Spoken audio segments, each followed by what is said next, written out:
We're now live on YouTube. Thank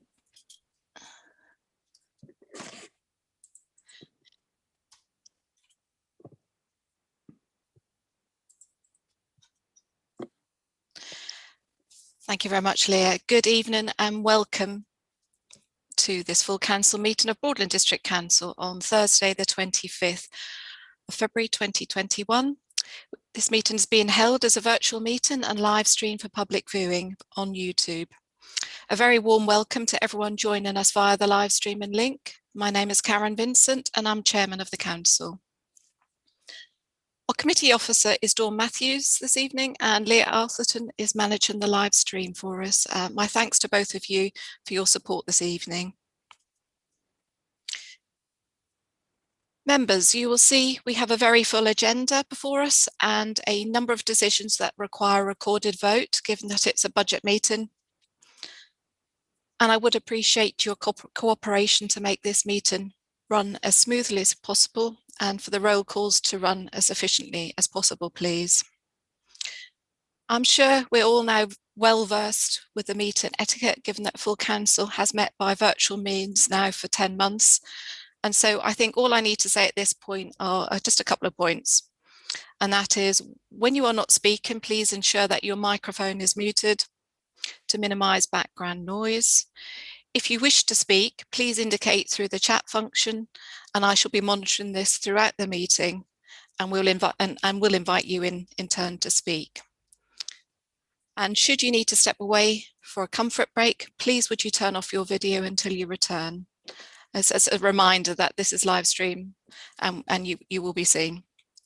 As I said, it's a very full agenda this evening, so I intend to adjourn the meeting for a 5-minute comfort break after 2 hours, so at 9 o'clock or thereabouts, depending on where we are in the agenda. So I think that's the housekeeping over, and now moving on to the business of council this evening.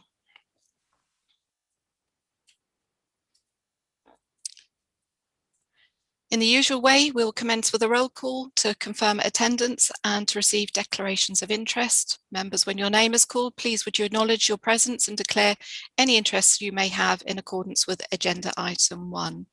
I will now invite our committee officer to call the roll, please. Thank you, Chairman. Councillor Adams. Present, no declarations. Councillor Beadle. Present, no declarations of interest. Councillor Brennan. Don't think I've seen him as yet. Sorry, Dawn, he's not. I haven't. Not in attendance, no. Councillor Britcher. Present, no declarations of interest. Councillor Bullman. Here and none. Councillor Catchpole. Present, no declarations of interest. Councillor Clancy. Present, no declarations. Councillor Copplestone. Present, no declarations. Councillor Crotch. Present, no declarations. Councillor Emsell. Present, nothing to declare. Councillor Fisher. Present, nothing to declare, thank you. Councillor Folger. Present, no declarations. Councillor Hartley. Present, no declarations of interest. Councillor Harrison. Present, no declarations. Councillor Holland. Present, no declarations. Councillor Karimi Guvenloo. Present and no declarations of interest. Councillor Kelly. Present, no declarations of interest. Councillor King. Present, no declarations. Councillor Lawn. Present, no declarations of interest. Councillor Lawrence. Present, no declarations of interest. Councillor J Leggett. Present, no declarations of interest. Councillor K Leggett. Present, no declarations of interest. Councillor Mackie. Present, no declarations of interest. Councillor Mancini Boyle. Present, no declarations. Councillor Murrell. Present, no declarations. Councillor Neeson. Present, no declarations. Councillor Nurden. Present, no declarations. Councillor Prutton. Present, no declarations. Councillor Riley. Present, no declarations. Councillor Roper. Present, no declarations. Councillor Ryman Tubb. Present, no declarations of interest. Councillor Shaw. Here, no declarations. Councillor Snowling. Could you unmute Councillor Snowling?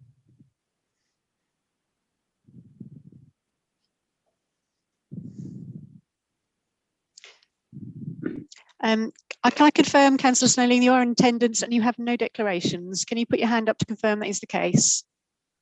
Thank you very much. Councillor D. Thomas. Present, no declarations. Thank you. Councillor J. Thomas. Present, no declarations. Councillor K. Vincent. I'm present and no declarations of interest. Thank you.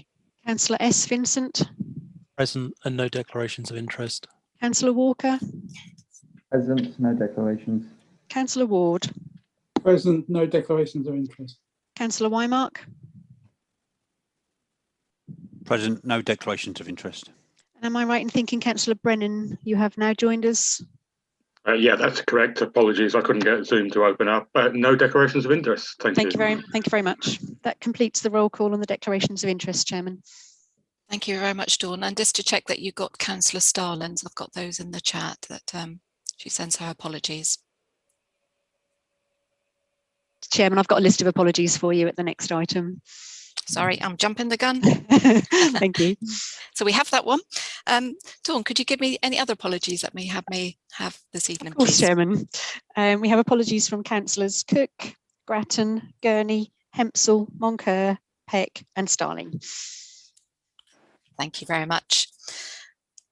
That now moves us on to item 3 on our agenda, and that's to consider the minutes of the council meeting held on the 14th of January. Members, the minutes of that meeting are before you, starting on page 9 of our agenda. If you wish to raise any points of accuracy on those minutes, could you please indicate through the chat function to me now? Thank you. I'll wait for a moment or two. Councillor Wymark, you're indicating you have a comment. Thank you, Madam Chairman. It was just on page 11. My name was incorrectly spelt. I missed the H out. But Okay. Thank you. That's all. Okay, Councillor Wymark, we'll get that one corrected. And Councillor Emsall, you are indicating. Oh, I think that's one for the monitoring officer. Apologies, I've just set that up as a contingency in case anything happens with the internet. So that isn't an imposter. Oh, that's my contingency if I get turfed out of this machine. Yeah. So thank you very much for doing that, Linda. I appreciate that. And I'm sure Councillor Folger does as well.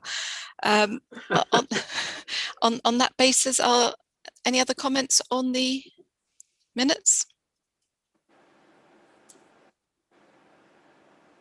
I'm taking silence as no. So right, subject to that minute of the spelling of Councillor Wymark's name, are we happy to approve? I move that we approve those as a true record of a meeting. I believe we need to go to a roll call to confirm that, and I'll invite the committee officer, Dawn, to do that, please. Okay, Chairman, are we happy to do a roll call or did you wish to try a show of hands? Happy to try a show of hands if we can do that. That would be. Leah, are you happy you're seeing a majority show of hands? Let me just check. Yep. Councillor Walker, could you raise your hand? Were you at the meeting last? Sorry, just double checking. Yes, I was. Yep. Okay. That looks to be unanimous.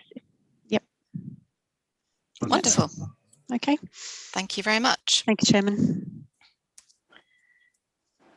Right, so that moves us on to item 4, matters arising from those minutes. I'm not personally aware that there are any, but members, if you consider that you have any matters arising that you'd like to raise, could you please indicate now through the chat function?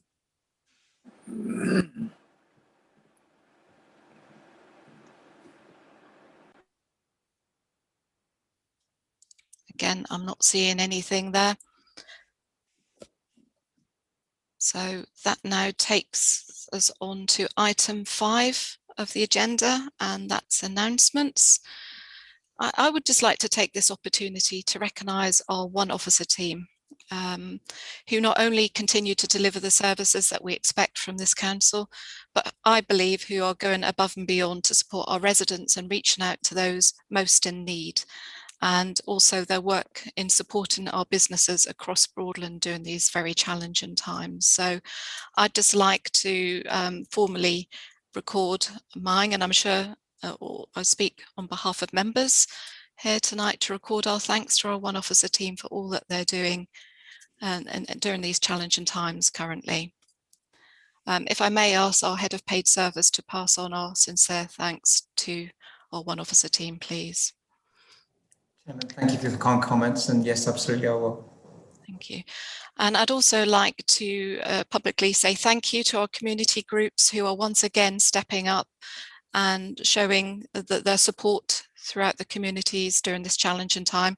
I was very lucky to meet many representatives of those communities as part of the COVID Hero Awards last summer. So again, our sincere thanks to everyone at this time. Thank you.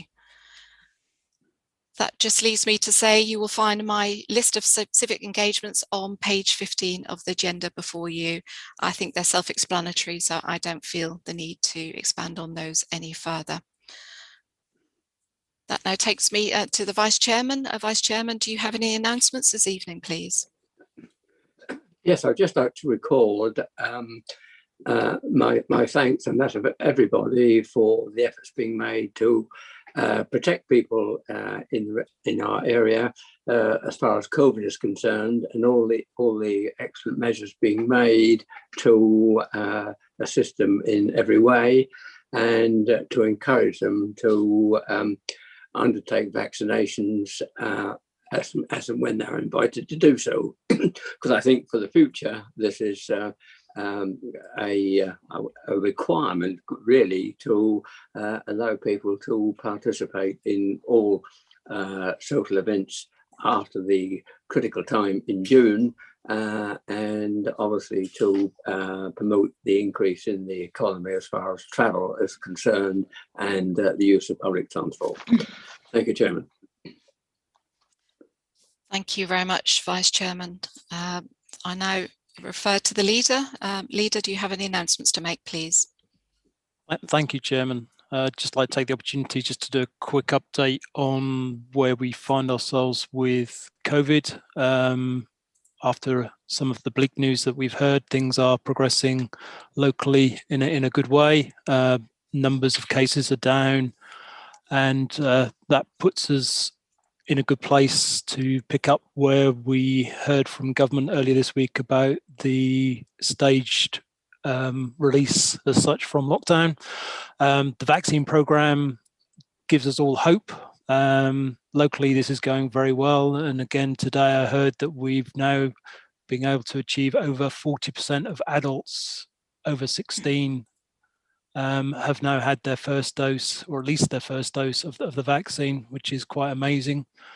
But I'd also just like to remind everybody we're not out of this yet, and there's still lots to do. We're still very much in response mode, and as a council and our teams will continue to step up and respond to what's needed.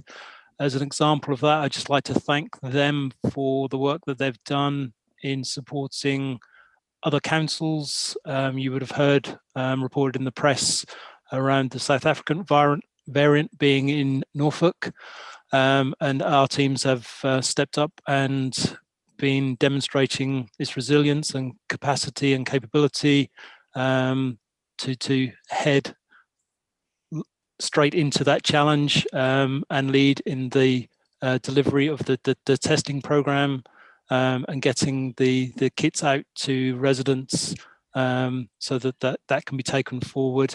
And again, that just shows how well things have done in moving forward. So as we would expect, Broadland will play its part with its partners and a leading role in driving our local recovery as we follow the government's roadmap away from the restrictions that are currently in place over the coming months. Thank you, Chairman. Thank you very much, Leader. That now brings us on to the members of Cabinet. Sorry, Chair. If I could just jump in, I'm very sorry. Just to reflect, I had a conversation yesterday with Dr. Louise Smith, the Director of Public Health, and just want to pass on. Can I just stop you there? This is just for announcements from those various people. It's directly related to that point, and it's purely if people are getting offered tests miles away, that this is a glitch in the system, and there's been reports in the media about people being offered tests in Brighton and London. And the advice from Dr. Smith is that's purely a glitch on the system in terms of the number of appointments being maxed out at a particular time. Thank you very much, Councillor Roper. If any resident gets that, come back a few hours later and you will be able to get a local test. Thank you very much, Councillor Roper. Thank you. So moving on to the members of the Cabinet, I will first go to the Deputy Leader. If she has any announcements to make. I do. Thank you, Madam Chair. I will be brief. I just wanted to announce I've just had an email from our Section 151 officer this week with some excellent news. Follows on a bit from your thank you to the team.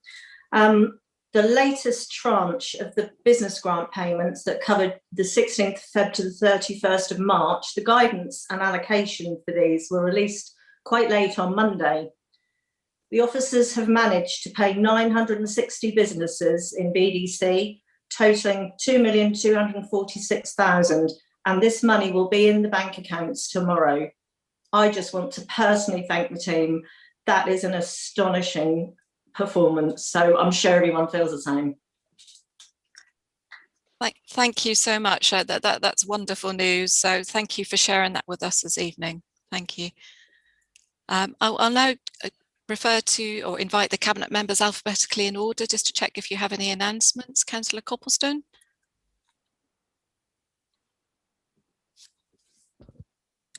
Sorry about that, Chair. Yes, I just wanted to say great news from the government on Monday that our non-essential businesses will be opening on the 12th of April. It's great news for everybody, and we can get to work making sure that all our businesses in our towns and villages open safely. And I just want to echo what Councillor Mancini-Boyle has said. The teams in finance and economic development have been doing an amazing job, and I have sent them a note of thanks on behalf of the council, and I just want to congratulate them on that success, supporting our businesses so well. Thank you. Thank you very much, Councillor Copplestone. Councillor Emsell, do you have any announcements to make? No, nothing from me. Thank you very much. Councillor Hempsell? Chairman, she's not with us this evening. Okay, thank you. Councillor Judy Leggett, do you have any announcements? Thank you. Yes, I do. I would just like to record my thanks, and the thanks of us all, I hope, to the waste and recycling crews for their commitment and hard work in order to collect as many bins as possible during the recent snow. I think they did. That was very good, what they did. And also I would like to thank residents for their cooperation and understanding during the disruption at that time. Thank you. Thank you very much, Councillor Legg. Yes, I'm sure we would totally agree. They did an amazing job coming out in the dreadful weather. So yeah, thank you for raising that this evening. Councillor Wymark, last but not least. Thank you, Madam Chairman. I just wanted to make people aware that obviously our housing offer is going live in April. Campbell Tickell have put both myself and Councillor Yvonne Bendel from South Norfolk and the whole work that we did on their website as a case study. So I'm happy to send people around the link. It's very interesting to read their take on it. And I think it sort of shows what a good piece of collaborative work that was undertaken. So I just wanted to flag that up, and so I'm happy to send that link round to everybody. Thank you. Thank you very much, Councillor Wymark. That'd be very helpful. Thank you. That now leads me on to the Head of Paid Service. Do you have any announcements? Chairman, thank you very much. If you could give me your forbearance for a couple of minutes. First off, thank you to members for their comments for staff, which will all be passed on. I would suggest across the board, wherever the team are working, they've all been really shoulders to the wheel, making sure things are happening, volunteering and popping up in a range of places, from on the wards in the Norfolk and Norwich to just about every other aspect of our business. So I endorse your thanks and add my own to those. If I can just land a couple of dates with you while I've got the opportunity to speak. The 21st of March is Census Day, and anything you can do as members to encourage residents to engage with the census. It's an important national survey. The 21st of March is Census Day, and it does make a difference that those are completed because it helps to give a picture of an area and therefore where investment goes to support that area. So Census Day, 21st of March. Also, it won't have escaped your attention that we're now headed towards elections on the 6th of May. And those elections will be conducted within a COVID environment, but in a COVID safe way.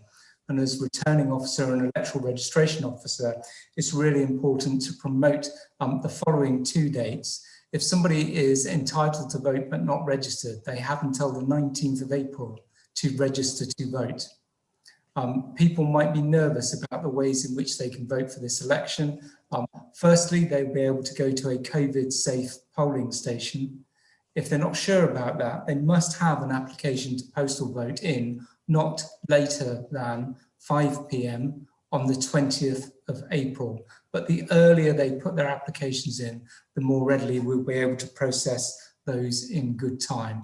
So polling station, postal vote, and in the event that they wish to, they can apply for a proxy vote online. Chairman, thank you for allowing me to make that announcement. Thank you very much, Head of Paid Service. I will now, that concludes the announcements for this evening, and I will now move us on to item 6, questions from the public. Just refer to Dawn to confirm. I don't believe we have received any. No, Chairman, I can confirm there are no questions from the public. Thank you very much. That takes us swiftly on to item 7, public speaking. Again, back to you, Dawn, if you could confirm. Thank you again, Chairman. No requests for public speaking. Thank you very much.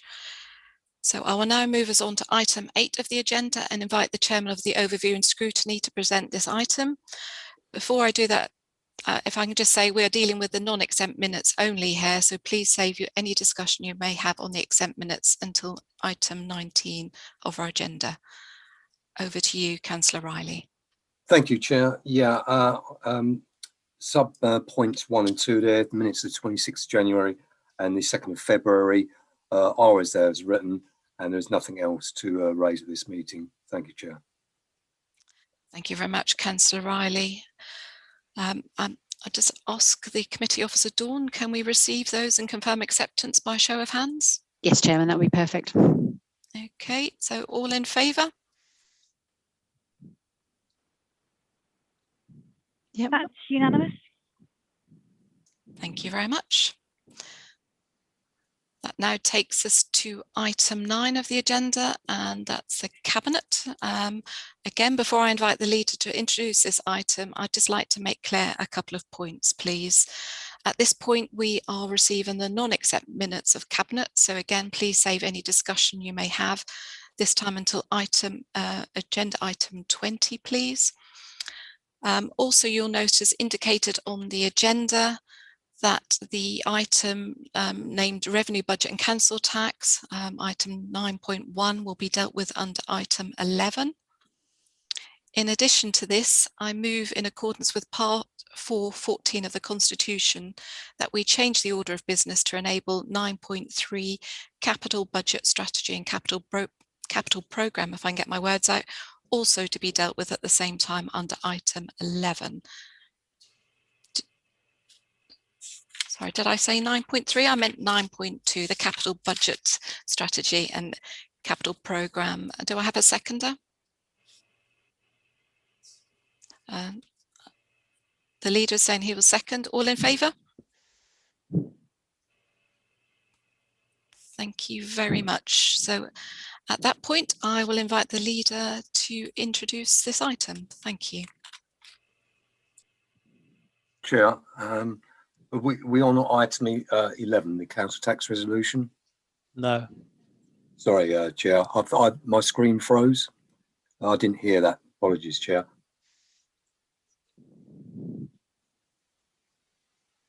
Chairman, you're on mute. Can you hear me now? Yes, got you now, Chair. I should know better than to mute myself during a meeting by now. So apologies for that. Thank you, Councillor Riley, for your question. What I was trying to say before you lost us was that item 9.1 and 9.2 will be dealt with under item 11 of the agenda. They're inextricably linked to that, and I moved, you'll see 9.1 on the agenda was already to be dealt with in that way, and I just moved under part 4.14 of the Constitution to also move 9.2 in the same way. Thank you, Chair. Sorry about that. I'm having a really bad broadband problem tonight. Okay, well, good luck with that. And that now takes us to 9 point. Well, that's a cabinet point apart from those two. So I will go back to invite the leader to speak at this point. Thank you. Thank you, Chairman. Again, I would just ask Council to receive the minutes of the 12th of January. And it's probably easy just to also ask Council to receive the non-exempt minutes of the 9th of February to do those two things together. As we already said, as the Chairman has already explained, item 9.1 has been moved to item 11, and we've just moved item 9.2 to item 11 as well, which moves us on to item 9.3, minute number 195, the Treasury Management Strategy Statement for 21-22. And I'd like to ask the Finance Portfolio Holder to introduce that item, please. Yeah, thank you, Leader. The Council acknowledges that effective Treasury management will provide support towards the achievement of its business and its service objectives. The Council adheres to guidance from both SIPFA and MHCLG. Members may remember that although at this present moment in time we have no borrowing and we do not see any need for borrowing, we did add another alternative to the Treasury management strategy, that we could use the Municipal Bonds Agency in the future if we decided we had a large project that we wanted to take up. Apart from that, I would then like to recommend approval of items 1 to 7 on page 49, subject to one small amendment, if I could please. Could we remove, on the approved list on page 84, could we remove Hong Kong from that list, please? We have no money there. It's unlikely we would, but we would like it removed from the list, please.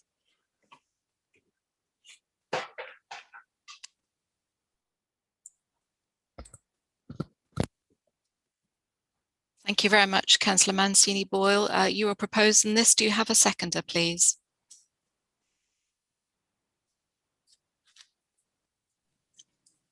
Sorry, Chair. Oh, sorry, I can see in the chat, Councillor Copleston wishes to second. Thank you. Yeah. Thank you very much. Would you like to speak now or reserve the right, Councillor Copleston? I'd like to reserve the right, thank you. Thank you very much. So at this point, I will open this item up for questions and debate. I'm just looking in the chat. Councillor Karimi Guvenlu, you've got a point that you'd like to make? Thank you, Chair. With the amendment of Hong Kong, can we also remove Abu Dhabi, please? The United Arab Emirates. Thank you for raising that point. Who would like to respond to that, please? Councillor Mancini-Boyle, are you able to respond? I can respond. We have no funds in the United Arab Emirates, but we do have funds in Qatar at the moment. I would ask the section 151 whether it's suitable to remove the United Arab Emirates or not at this stage. Can I just say I'm not very happy with if we do ever invest in the United Arab Emirates, considering the human rights history. I'm aware of that. Yeah, they're on the approved list. But we haven't money in there. So well, we don't have money in Hong Kong either, but you're removing that one. Thank you very much, Councillor Karimi Guvenlu. The Councillor Mancini-Boyle referred to the Section 151 officer. May I invite the Section 151 officer to respond, please? Thank you very much, Chair. The views on your lending list is very much I can't quite Right. hear you. Ah, we can. That's better. Who's on your lending list is very much a decision for members. There's no reason why you can't add or exclude anyone that you so wish. Okay, thank you very much for confirming that. That's very helpful. May I suggest, rather than us having this debate now, if you have concerns, to raise those with the Section 151 officer and the portfolio holder for finance? Is that an appropriate thing to do? Section 151 officer? Yes. Chairman, if I might, you've got a proposer and a seconder. Yeah. So we have the amendment to take Hong Kong off the list. The other amendment was Qatar. No. United Arab No, the UAE. United Arab. Okay. UAE. So I will go back to the proposer and seconder to see if they would accept that amendment. I'm happy to accept it. Thank you. And to our seconder, Councillor Copplestone. Yes, I concur with Councillor Mancini Boyle. Thank you. Okay, thank you very much. Are there any other points that members would like to raise?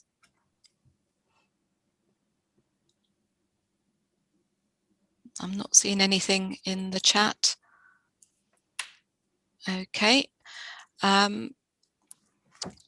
It's my intention, therefore, unless I hear any dissent otherwise, that we take those 1 to 7 recommendations on block with that amendment to remove Hong Kong and the United Arab Emirates. So I will now invite the committee officer to call the roll. So we've got the item, as I say, the recommendations 1 to 7, which are on page 49 of your agenda with those 2 amendments. Chair, Councillor Lawrence wanted to speak. There's nothing. Right. Okay. Thank you. Councillor Lawrence, you have a comment. Yeah, and my apologies. I fell out due to internet considerations, so apologies for that. But my comment was just on this. There was no because. Sorry. No, sorry. Carry on, Councillor Lawrence. Yeah, sorry. My concern was that there was no consideration of ESG risk, which did. I'm glad that the countries were picked up on page 84, but on the whole, there was not a single mention within the capital strategy, any consideration of risk criteria, so environment, social and governance, or SDG. So I would like a comment on that in terms of we're therefore not able to report on them or report on things coming through on slavery and human rights, of which there is a legal obligation to do so. So yeah, I would like a comment on that, why they were excluded from sort of considering the risk as a standard risk criteria. Thank you very much, Councillor Lawrence, for your question. I'll refer back to Councillor Mancini Boyle. Are you able to help us with that one, please? Well, as far as I'm concerned, we follow the SIPFA code, but if I'm incorrect there, the way we report it, I'll refer to the Section 151 officer. Thank you very much. Section 151 officer, could you help us with this, please? Thank you much, Chair. I concur with the portfolio holder that we follow the standard practice. I think I'd quite like to ask if we can take a meeting offline with Councillor Lawrence to actually understand this concern a bit more, so we can dig into this a bit more. I must admit, I'm feeling a bit out of my depth with that question. I'll need to actually look into some more detail. No problem, sure. Thank you very much. And so we've agreed that Councillor Lawrence will have that discussion with yourselves offline. So thank you for that. Just looking in the chat, have we got Councillor Mackie? You have a question. Yes, thank you, Madam Chairman. It's just a question. I'm sorry if I've missed it. On the approved investments, which have got on page 84, if there's a breakdown of how much is actually invested in those countries. I know at the Treasury Management Panel at the County Council lists how much is invested at any one time with those particular countries. I'm mindful of Hong Kong, as others have already said, but I'm a bit dubious about start going through all of these countries of some sort of record, which we've not discussed fully yet as full council, to start knocking out individual countries. I think it should be based on their financial stability and that of the council's finances. Thank you very much, Councillor Mackie, for your question. I'm going to refer back to the Section 151 officer on this one, please. Sorry, Rodney.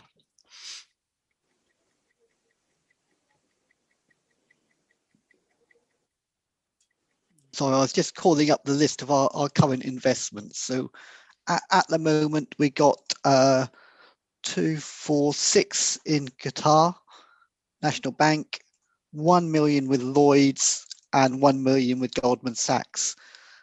So really the Qatar National Bank are the only non-sort of UK based investments we've got at the moment.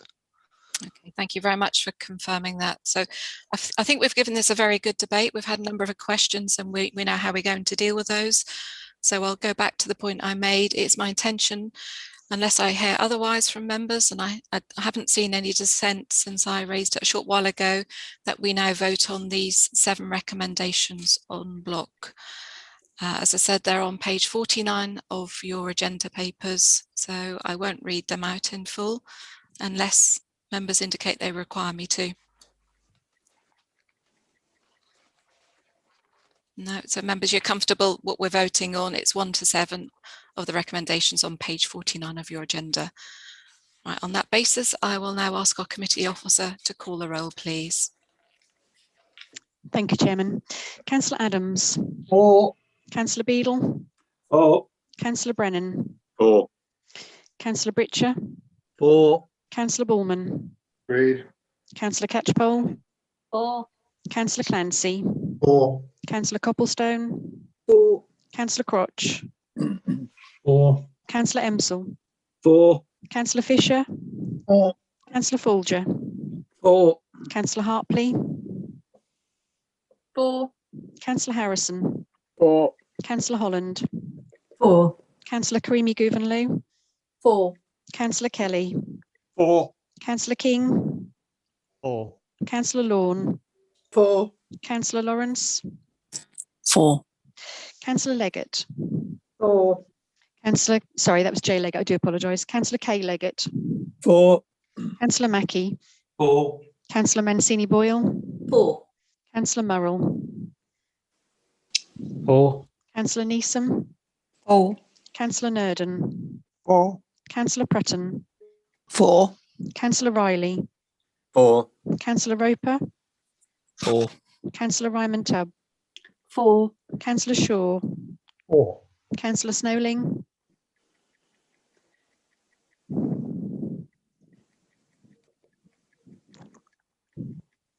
Find Councillor Snowling. Councillor Snowling, can you indicate? Thank you very much. Councillor D. Thomas. For. Councillor J. Thomas. Councillor K. Vincent. For. Councillor S. Vincent. For. Councillor Walker. For. Councillor Ward. For. Councillor Wymark. For. That was unanimous, Chairman, so that's carried. Thank you very much, Dawn. I will now move us on to minute 9.4, or sorry, 9.4, minute 197, Greater Norwich Growth Board Joint 5-Year Investment Plan, and invite the leader to present this item, please. Thank you, Chairman. This is the annual update on the investment plan, the 5-year investment plan, relating to the pooling of SIL, which we do with South Norfolk and Norwich City Councils. And this business plan, investment plan, outlines the draw against the funds and the priorities which are set over the next 5 years in how those funds will be allocated out. So the recommendations are there before you at item 1, around accepting the or agreeing the Greater Norwich 5-year investment infrastructure plan. And I'd just like to bring to Council's attention on page 97 of the papers, the 2 new projects of the 4 new projects this year, 2 of the new projects are in Broadland. So you could say we've done particularly well this year, but in the rounds it balances itself out. So some years we do better, some years we don't. It's about the infrastructure across the greater area of Broadland, Norwich City and South Norfolk, and delivering things in the right way. So as I said, the 2 recommendations are there at 9.4, 1 and 2. I'd ask council to approve those.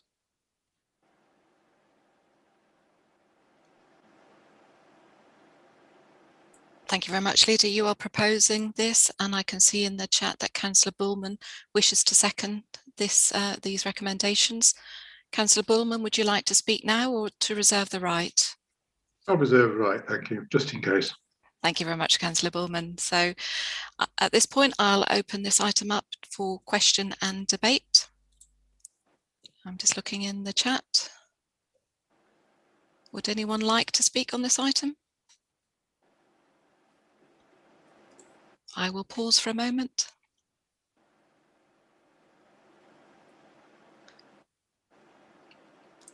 I'm taking silence as no that people are... Just to say, Chairman, just as there's a pregnant pause, on the Marriotts Way improvements, it says that the improvements are outside of Broadland. There's virtually none of Marriotts Way outside of Broadland. Is it possible that the leader or one of the officers could explain? Thank you very much, Councillor Beadle, for that point. Which page are you referring to? Are you able to help us with that? Page 50, 197. Which paragraph? Yeah, the penultimate paragraph under 197. 197. Okay, thank you very much for that reference for us. I'm just looking in the chat. We have Phil Courtier is offering to help answer that question, so I won't refuse that kind offer. Thank you very much, Chair. Councillor Beadle, I would hate to disagree with you, but large swathes of Marriotts Way are outside of Broadland District Council's jurisdiction, notably the area from what I would call the Halfords roundabout in itself, stretching out all the way through. And so this is in particular referring to parts of the Marriotts Way near, again, what I would call the Norwich City tip, near the Gibraltar Gardens, that area of Marriotts Way.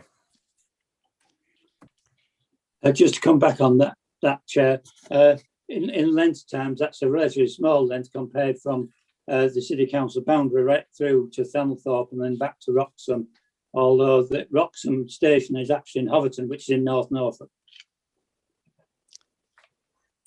Thank you very much for your comments. So are there any other points that people would like to make at this stage before we go to the vote? No, okay. That will, firstly, before we go to the vote, I should say, would Councillor Bullman, you reserve the right, would you like to make any comment at this point? Well, everything's been adequately covered already. Thank you very much, Councillor Bullman. So Council this evening will be asked to 1, agree the Greater Norwich Joint 5-Year Infrastructure Investment Plan 2021 to 2026, and that's in Appendix A, and 2, approve the allocation of SIL to the 4 specified projects, which, as the leader said, are set out on page 97. It's my intention to take these 2 decisions together when we go to the vote. Unless members indicate they're uncomfortable with that. I'm not seeing any members saying that, so I will now ask our committee officer to call the roll, please. Thank you, Chairman. Councillor Adams. For. Councillor Beadle. For. Councillor Brennan. For. Councillor Britcher. For. Councillor Bullman. For. Councillor Catchpole. For. Councillor Clancy. For. Councillor Copplestone. For. Councillor Crotch. For. Councillor Emsall. For. Councillor Fisher. For. Councillor Folger. For. Councillor Hartley. For. Councillor Harrison. For. Councillor Holland. For. Councillor Creamy Govan-Lew. For. Councillor Kelly. For. Councillor King. For. Councillor Lawn. For. Councillor Lawrence. For. Councillor J Leggett. For. Councillor K Leggett. 4. Councillor Mackie. 4. Councillor Mancini Boyle. 4. Councillor Murrell. 4. Councillor Neeson. 4. Councillor Nurden. 4. Councillor Prutton. 4. Councillor Riley. 4. Councillor Roper. 4. Councillor Ryman Tubb. 4. Councillor Shaw. 4. Councillor Snowling. 4. Councillor D Thomas. 4. Councillor J Thomas. 4. Councillor K Vincent. 4. Councillor S Vincent. 4. Councillor Walker. 4. Councillor Ward. 4. And Councillor Wymark. 4. That's unanimous, Chairman. Thank you very much, Dawn, for that. I now move us on to item 9.5, and that is the delivery plan for 2021/22. And I'll go back to the leader to introduce this item, please. Thank you, Chairman. Tonight I'd ask for Council to consider for adoption the one-year delivery plan set out before you, starting at page 140. This delivery plan sets out the key activities and supports the projects that the Council will be undertaking to meet the priority areas outlined in the 4-year strategy plan. The delivery plan includes delivery measures to enable the success of activities to be monitored. At the heart of our strategic plan that runs to 2024 is our vision, which is defined as working together to create the best place for everybody now and for the future generations. The vision is also underpinned by the Council's strategic priorities, and there are 4 of those, which are growing the economy, supporting individuals and empowering communities, protecting and improving the natural and built environment whilst maximising quality of life, moving with the times, working smartly and collaboratively. The plan before you is update on what you saw before, and it just moves us to the next stage around the delivery plan for 21/22 and what we can expect to see delivered across the district. So I ask Council to adopt the one-year delivery plan for 21/22. Thank you very much, Leader. You're proposing this. Do you have a seconder for this item? I will second that, Chairman. Thank you very much. Councillor Emsall. Thank you, Councillor Emsall. Would you like to speak now or reserve the right? I'll reserve the right. Thank you. So I can, sorry, I was just distracted. I can see in the chat that Councillor Judy Leggett would like to speak. I was then about to open up for question debate. So Councillor Judy Leggett, over to you. Thank you, Chairman. I'd just like to draw members' attention to measures C3 and C4 on page 155. The February Cabinet Minutes records that it was confirmed that the alignment of the waste customer services and the full business case for the future of the Frettenham depot would not be brought forward until the new waste contract was in place. Thus, I would like C3 and C4 to be amended to agree with that statement, as both these actions could affect the supply of the next contract. It would be silly not to enable them to take part in any discussions. Thank you. Thank you very much, Councillor Leggett. We have a proposer and a second already. May I go back to Councillor Vincent and Councillor Emsall? Would you accept that amendment? Yes, I would. Councillor Emsall? Yes, that's fine. Thank you. Okay, are there any other people wishing to speak? Looking at Councillor Wymark, I've got you down as wishing to speak. Councillor Thank you, Madam Chairman. Thank you. I just wanted to say how pleased I am to see a number of things within the plan here. On page 150, A1, the redesign of our early help and prevention services, which obviously, and working together with the NHS to continue providing district direct. There's A5 on page 152, which I think people should take note of, our provision of non-statutory services to support the vulnerable residents in our communities, welfare and debt advice, domestic abuse service, Handy Person Plus. I mean, they're excellent services, and I'm so pleased to see that we're continuing with them. Obviously, A7 on page 153, how we're developing our community wellbeing offer. I think that's excellent.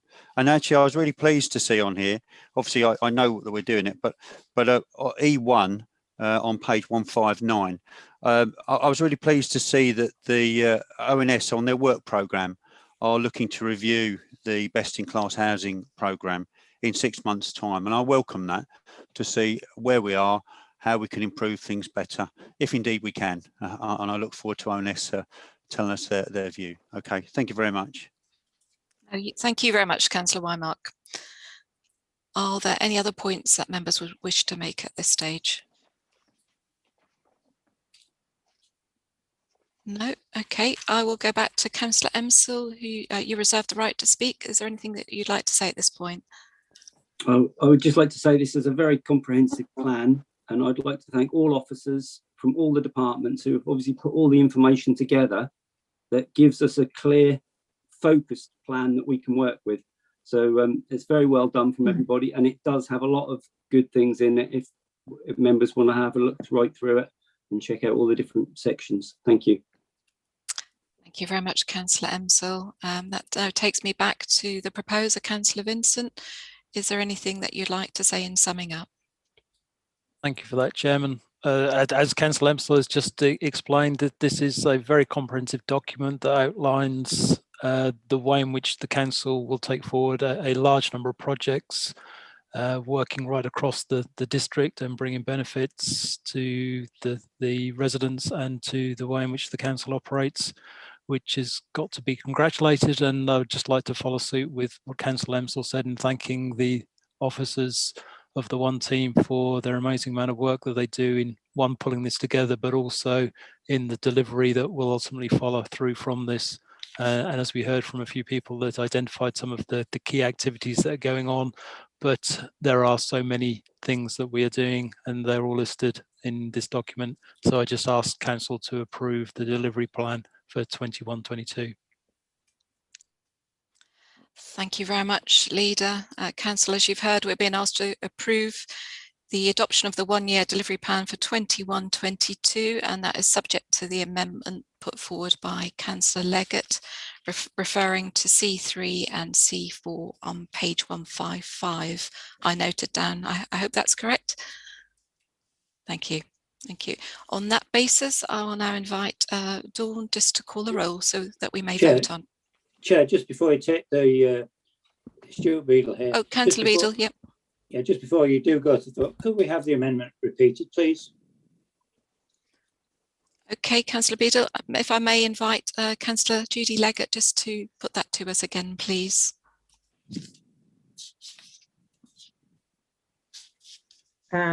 Yes, thank you, Chair. The amendment is that the alignment of waste customer services and the full business case for the future of the Frettenham depot would not be brought forward until the new waste contract was in place.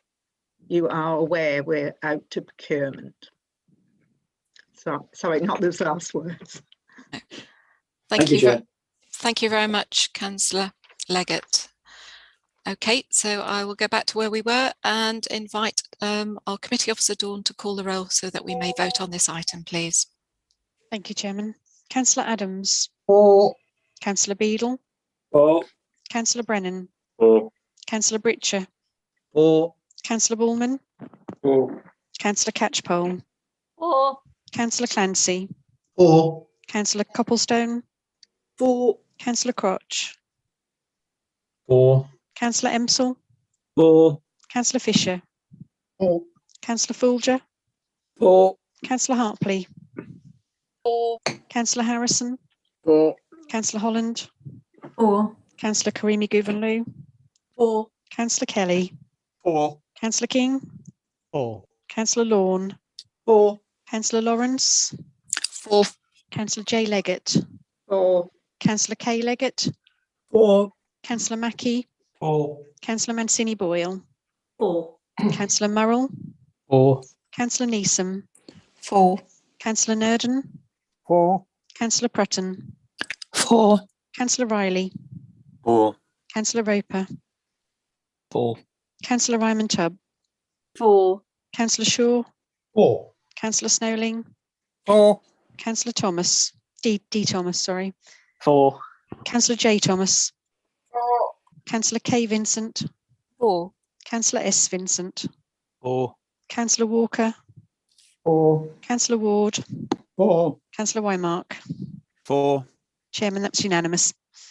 Thank you very much, Dawn. So that now brings us on to item 10 of our agenda, and I shall now invite the committee chairman to speak. Councillor Lawn.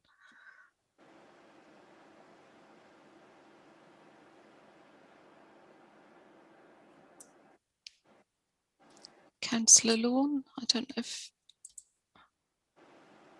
All matters resolved. Thank you very much, Councillor Lawn. So apologies. No, that's fine. So that's the planning committee. And as we've heard there, all matters are resolved. Thank you, Councillor Lawn. We received those minutes and again, I'll invite members to confirm they're happy with those minutes with a show of hands, please.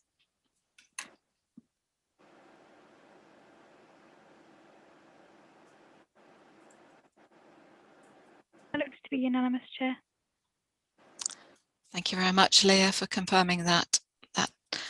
So at this point, I'll move us on to item 11. That's a council tax resolution 2020-2021. And you will find that on page 209 of our agenda papers. At this point, if I may remind members that we are also considering items 9.1 and 9.2, which is the revenue budget and council tax 2021-22 and the capital budget strategy and capital programme that were referred from Cabinet earlier on in the agenda, as referred earlier. You will see we also at this point have an alternate budget. Well, if I couldn't get my words out, I'll start that one again. You will see that we also have an alternative budget proposal by the Liberal Democratic Group at 11.2. I will firstly invite the portfolio holder for finance, Councillor Mancini Boyle, to give an opening budget speech. Thank you, Councillor Mancini Boyle. Thank you, Madam Chair, and I'll apologise straight away because we are a minute from 8 o'clock and my clock is going to start making a noise. I was hoping you were going to speak a little bit longer. Right, okay, so members, you have before you the 21-22 revenue budget and council tax settings supported by the capital strategy and capital programme through to 25-26. The local government settlement and new homes bonus have now been confirmed with no change to what is in your papers, other than the addition of the revenue support grant of £30,630. I should mention that this is a one-year settlement, and indeed the lower tier services grant is new, and it has been stressed that this is a one-off. You will also notice that the new homes bonus grant has gradually been reducing over time and is estimated to fall to 250,000 in 23-24. Business rates income is clearly extremely important to us. There is, however, uncertainty around this also, both because of the potential business rate reset and future collection rates. We have been asked by central government as the billing authority to hold back bills until after their budget is set on March the 3rd. As a result, you can see from the medium-term financial strategy that a funding gap appears from 22-23. We are therefore proposing an increase in council tax of £4.39 per annum, or just under 9p per week, on a Band D property, which takes the total to £129.91. It is worth noting that this is still considerably lower than the surrounding authorities. The funding gap is the driver behind our ambitious 5-year capital programme and will help deliver the council's vision for the district. Growing the economy, supporting individuals and empowering communities, protecting and improving the natural and built environment whilst maximising quality of life, moving with the times, working smartly and collaboratively. Collaborative working is on course to deliver 2.26 million in savings by the end of 2021, and savings will continue to be identified as the two councils work together on projects. The pandemic has presented us all with so many challenges, and central government has provided Broadland District Council with just shy of £57 million to help support businesses and residents and help keep us all safe. There will be papers coming forward to identify where to best direct the 662,000 of COVID funding we have recently received. There will also be work coming forward to identify how Broadland District Council can help residents with either business startups, training, apprenticeships, and anything we can do to really drive growth in our economy. I'm sure the entire council would like me to thank the whole One team for everything they've done in the last 12 months and continue to do, from getting the money out of the door to the right businesses and residents as quickly as possible, to making sure the most vulnerable and indeed all of us have everything we need to cope in these most difficult of times. The budget proves how well Broadland District Council has coped with 12 months of financial strain in the midst of a pandemic. Earmarked reserves and base budgets across all directorates have been reviewed and added to where appropriate. This builds in the resilience and future-proofing that members would expect from a council that historically has always been both prudent and exercised strong financial management. This has been achieved with a very small potential draw on general reserves of 35,000. Finally, I would like to thank our Section 151 officer, Rodney Fincham, and his entire team for working with me to put this robust budget together. I know what an extremely busy time this has been for all of them. I would therefore like to recommend Council approves, just to make it completely clear what we're actually proposing, the Revenue Budget and Council Tax 21-22, all 4 items on page 46 of your papers, which I'll read out if members wish. Also, approval of the Capital Strategy and Capital Programme on page 47 of your papers. And then the Council Tax Resolution 2021 on page 4, item number 11, 11.1, and the 5 bullet points within that. Thank you.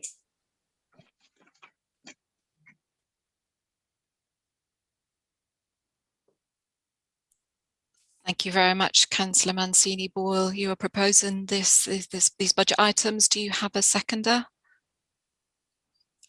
Yes, I've got the answer in the chat. The leader is seconding these recommendations. Leader, would you like to speak at this point or reserve the right? I'd like to speak now, please, if that's possible, Chairman. Okay. I would just like to set the context in which this budget has been prepared in what is difficult and very uncertain times. The past year, as we know, has been dominated by COVID virus and the global pandemic it has caused. This has brought with it constantly changing pressures, requirements, and priorities. As a result of all of those things, it's put me into a place where I am extremely proud, and I'd like to show my appreciation to all of our staff and our partners for the incredible work that they have and continue to do. This budget before you sets out and provides the platform for the Council to take the necessary steps to ensure that we continue to provide the services our residents value. This council has had and will continue to have, while we have a Conservative administration at its helm, a strong ethos of financial control and management, as outlined by the finance portfolio holder. We are also passionate about Broadland, providing the homes that are needed, the local jobs, while protecting the environment that we all love so much, and having a council that provides value for money in its services. We're also ambitious in what we want to do and improve the things for our residents and set out what we want to achieve, which we've seen in our delivery plan that's come before council earlier tonight. One thing I would say is hindsight is a great tool, and what it does is to robustly demonstrate how we, as a Conservative-led council, have made the right choices at the right time to be a high-performing council. And while no one wants to see council tax rise in these difficult times, it has been necessary to enable the aims and ambitions of this council to be met. I am hearing unwise calls to use council's reserves rather than increase council tax and put off the difficult decisions to another day. I say this is wrong. I would also remind members that the reserves can only be spent once, and when they are gone for good. At this point in time, we know the next year will be full of immense challenges for the council to support our residents, especially as the national support schemes start to fall away. This will put before us some very hard choices that we still have to make, but I feel we have been best positioned by this budget to be able to move forward in a way that our residents would want us to and expect us to. We are at a point where we can recommend a strong and balanced budget to this council that positions this council very well for the coming year, while being mindful for future years. I wholeheartedly endorse the recommendations made to you by the portfolio holder that clearly demonstrate the strong financial management you get with a Conservative administration. I'm very pleased to second these recommendations and ask council to support them. Thank you, Chairman. Thank you very much, Leader. Before I go to question debate, I have received in the chat that Councillor Riley would like to, at this point, propose the alternative budget proposal. And he has a seconder, I see in the chat, in Councillor Catchpole, who wishes to reserve the right. So I will now invite Councillor Riley to put his alternative budget proposal on behalf of the Liberal Democrat group. Thank you, Chair. And could I just take this opportunity, Chair, to say that I'm going to actually put my video on off, because I'm concerned that on the drop, it actually I may drop off mid speech, Chair. So to try to ensure that doesn't occur, I'm going to turn the video off, and hopefully that doesn't. Thank you, Chair.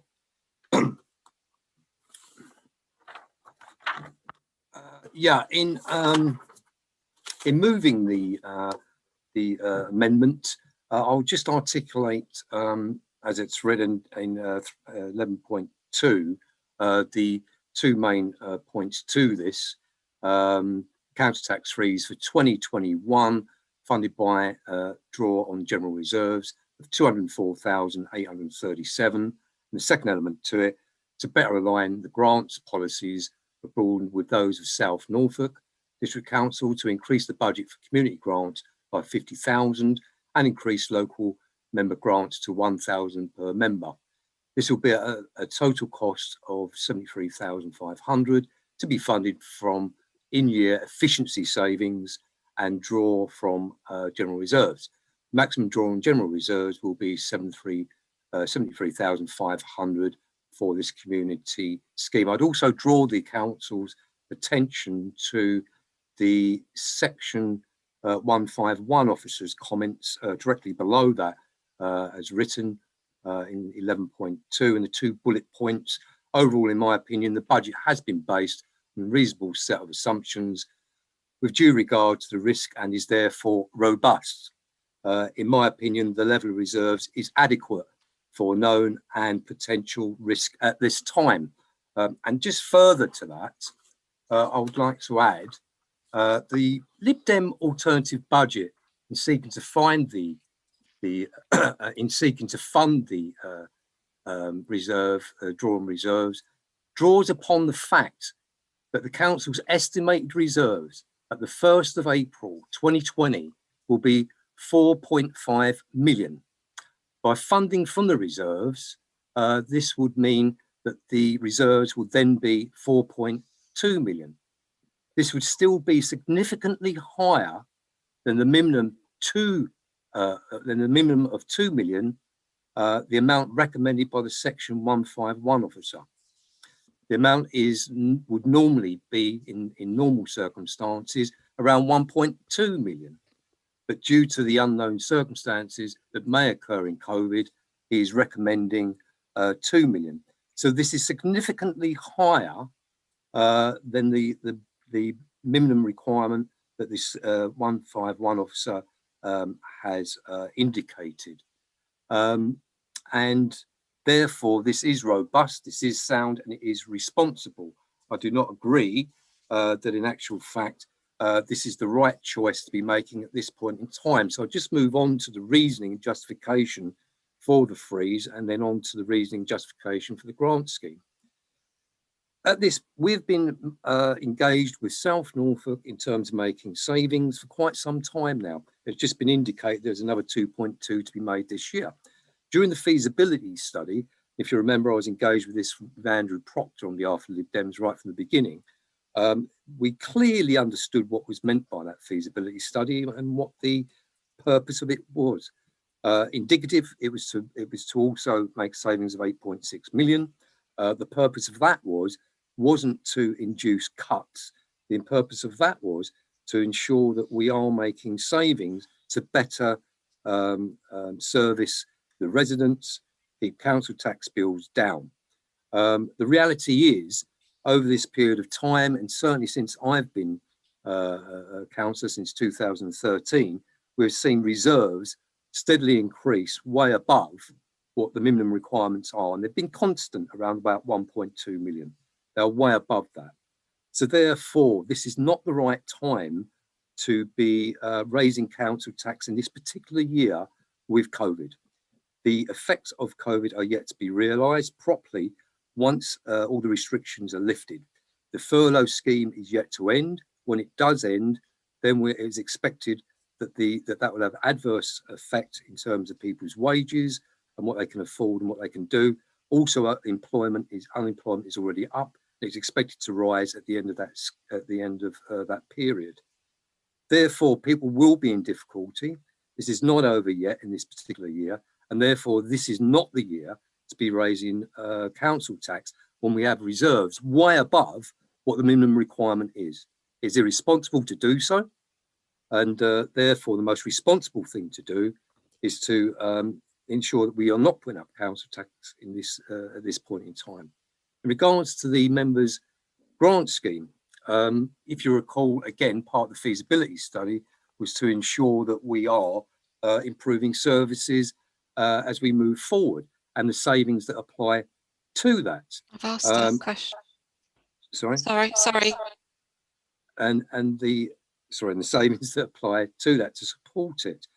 We know that our fellow partner in South Norfolk has a grant scheme of £1,000 plus a £50,000 community scheme, just under 100,000. This is all the direct funding that South Norfolk does, the only direct funding to support our communities and the most vulnerable that are within them in terms of the volunteers and groups that support them. Many of these volunteers actually put their hand in their pockets to support a lot of these community initiatives to support vulnerable and needy. I also believe that we should be doing so in terms of our own wellbeing policy, community at heart. Whereas in Broadland, the ONS committee recommended to Cabinet some time ago that we should increase the 500 to 1,000 and also introduce a £50,000 grant scheme in order to better support the wellbeing programme and to align with South Norfolk. And that was turned down by the Cabinet. That was a cross-party at the ONS committee meeting. I believe that it's actually foolhardy to restrict the grant scheme to where it is at just £500 per member. It is not supporting our voluntary groups that need supporting. I know, personally speaking, from in Alsham, there is a great need for this, and the monies that are available at the moment just do not support it. Therefore, it is an entirely responsible thing to be increasing this to the figure required, which is just under 100,000. It's a tiny fraction of less than 1%. This is nothing in terms of the savings we are making. There's nothing in terms of total budget that we are talking about. And it is giving the illusion out there with residents that is Broadland actually really engaged in savings to improve our support for the communities, or is it to do with something else? Is it to stockpile money? Because that is exactly what's been happening here. Therefore, this budget is prudent. It is financially sound, as the 151 officer has stated, and it is exactly the right time to be not raising council tax and to introduce to increase the members' grant scheme. And therefore, Chair, I so move. Also, Chair, could I also reserve the right of reply on this?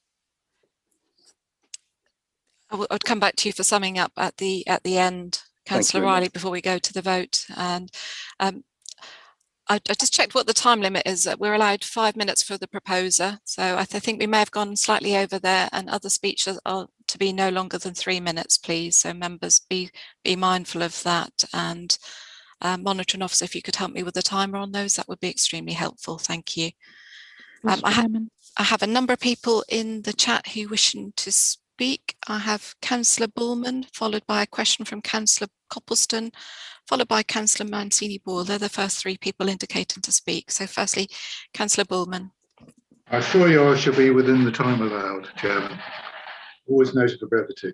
I can tell you what would be foolhardy, to draw on reserves to actually balance the budget for operational costs. That is totally unacceptable in my view, and would be totally imprudent.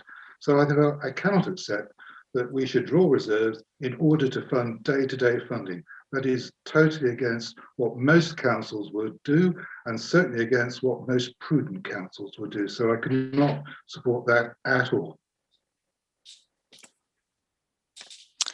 Thank you very much, Councillor Bullman. Councillor Copleston, you had a question? Yes, and a comment, if possible, Chair. I just want to concur with Councillor Bullman. I disagree with drawing on reserves, and I just want to remind Council that the matter of community grants and the future of them was much discussed at the back end of the autumn, and this went, I think it was a call into Cabinet in December, and we decided at that point to leave the community grants at £500. We thought that was adequate. We have decided not to align with South Norfolk District Council, and we have just started our community grant. So my question is to Councillor Mancini-Boyle. I know the community lottery is just in the early stages, and I just wonder whether she can give an assessment of the value to communities from the community lottery, please. Thank you. Thank you, Councillor Copplestone. I'll invite Councillor Mancini-Boyle to reply to that, please. Yes, thank you. I'll start with the draw on the reserves. It wouldn't just be this year, it would be all subsequent years, because once it's not in the base budget, it's not in there. So it isn't a one-off. That's first of all. Secondly, I find it difficult to see how this has been badged as an alternative budget. It offers no solutions, just draws on reserves. These are surely just 2 amendments, and indeed, some of your own members have referred to it as amendments. So which is it? Is it an alternative budget, or are they amendments? Next one is the council tax assistance scheme that we have. If you remember last year, members, we adjusted that that is now very efficient at getting money out to residents at the right time when they need it. That is in place, and any resident that needed help with their council tax, I can assure you, would get help immediately. Then finally, with regards to the community lottery and member grants, I don't really see how suggesting that aligns with South Norfolk when we've started a lottery and they chose not to align with us. So we're still not aligning with South Norfolk, even if we went for that. And I can give an update to Councillor Copplestone. The lottery, which only just launched in January, has now got 45 good causes registered, with a pledge that we're up to £39,000 this year to be raised. I would have thought Councillors Catchpole, Harrison and Riley would be happy. There's an awful lot of Aylsham good causes already registered on the site. And I'd also say that residents choose to buy a lottery ticket if they want to. If you draw from reserves, all residents are paying, and that they might not want to take money out to pay to good causes, who knows? Whereas if they've got a choice and they can buy a ticket, then that's the way forward. I'm afraid I could not support either of these amendments, alternative budget, whatever you want to call it. Thank you very much, Councillor Mancini-Boyle. And you made a point that, is it an alternative budget or is it an amendment? It says on the agenda, as I've read out, it is an alternative budget. Although I've just received a message from Councillor Roper in the chat to say he submitted it as an amendment, not an alternative budget. So I don't know if the monitoring officer wants to come back on that point. I'm happy to come back on that, Chairman. We've been talking to the leader of the Liberal Democrat about an alternative budget for some weeks now, hence it being listed as an alternative budget. Okay, the monitoring officer, I would need to treat that differently depending if it's an alternative budget or an amendment. How would you like me to treat that this evening, please? We can treat it as it is on the agenda, Chairman, as an alternative budget. Thank you. Okay, thank you very much. Right, the next person in the chat to indicate to speak was Councillor Lawrence. Hi, thank you. Two very quick points. One, I would say that all residents have no choice on the tax increase. They all have to pay it if it's there. And I would also note that there has been a 106% increase in the claims for council tax assistance due to the pandemic, which was noted by the portfolio holder at last cabinet meeting. So that is indicative that people are really struggling, and that therefore I support this alternative budget amendment for those reasons. Thank you very much, Councillor Lawrence. I've got three more people wishing to speak in the chat so far. I've got Councillor Roper, followed by Councillor Wymark, followed by Councillor Harpley. So firstly, Councillor Roper. Thank you, Chair. And firstly, thanks to Rodney and his team for all the help that he gave to the Liberal Democrat group on the budget proposal this year. I'd echo the thanks that's already been expressed to the staff and to the community for the way they've stepped up in the pandemic. And it's within this spirit that we've raised the second part of this amendment, in that local community groups will be very much part of the engine for recovery as we move through this next phase of the pandemic. And so we are looking to change our approach to community grants and how we support groups to better align it with South Norfolk.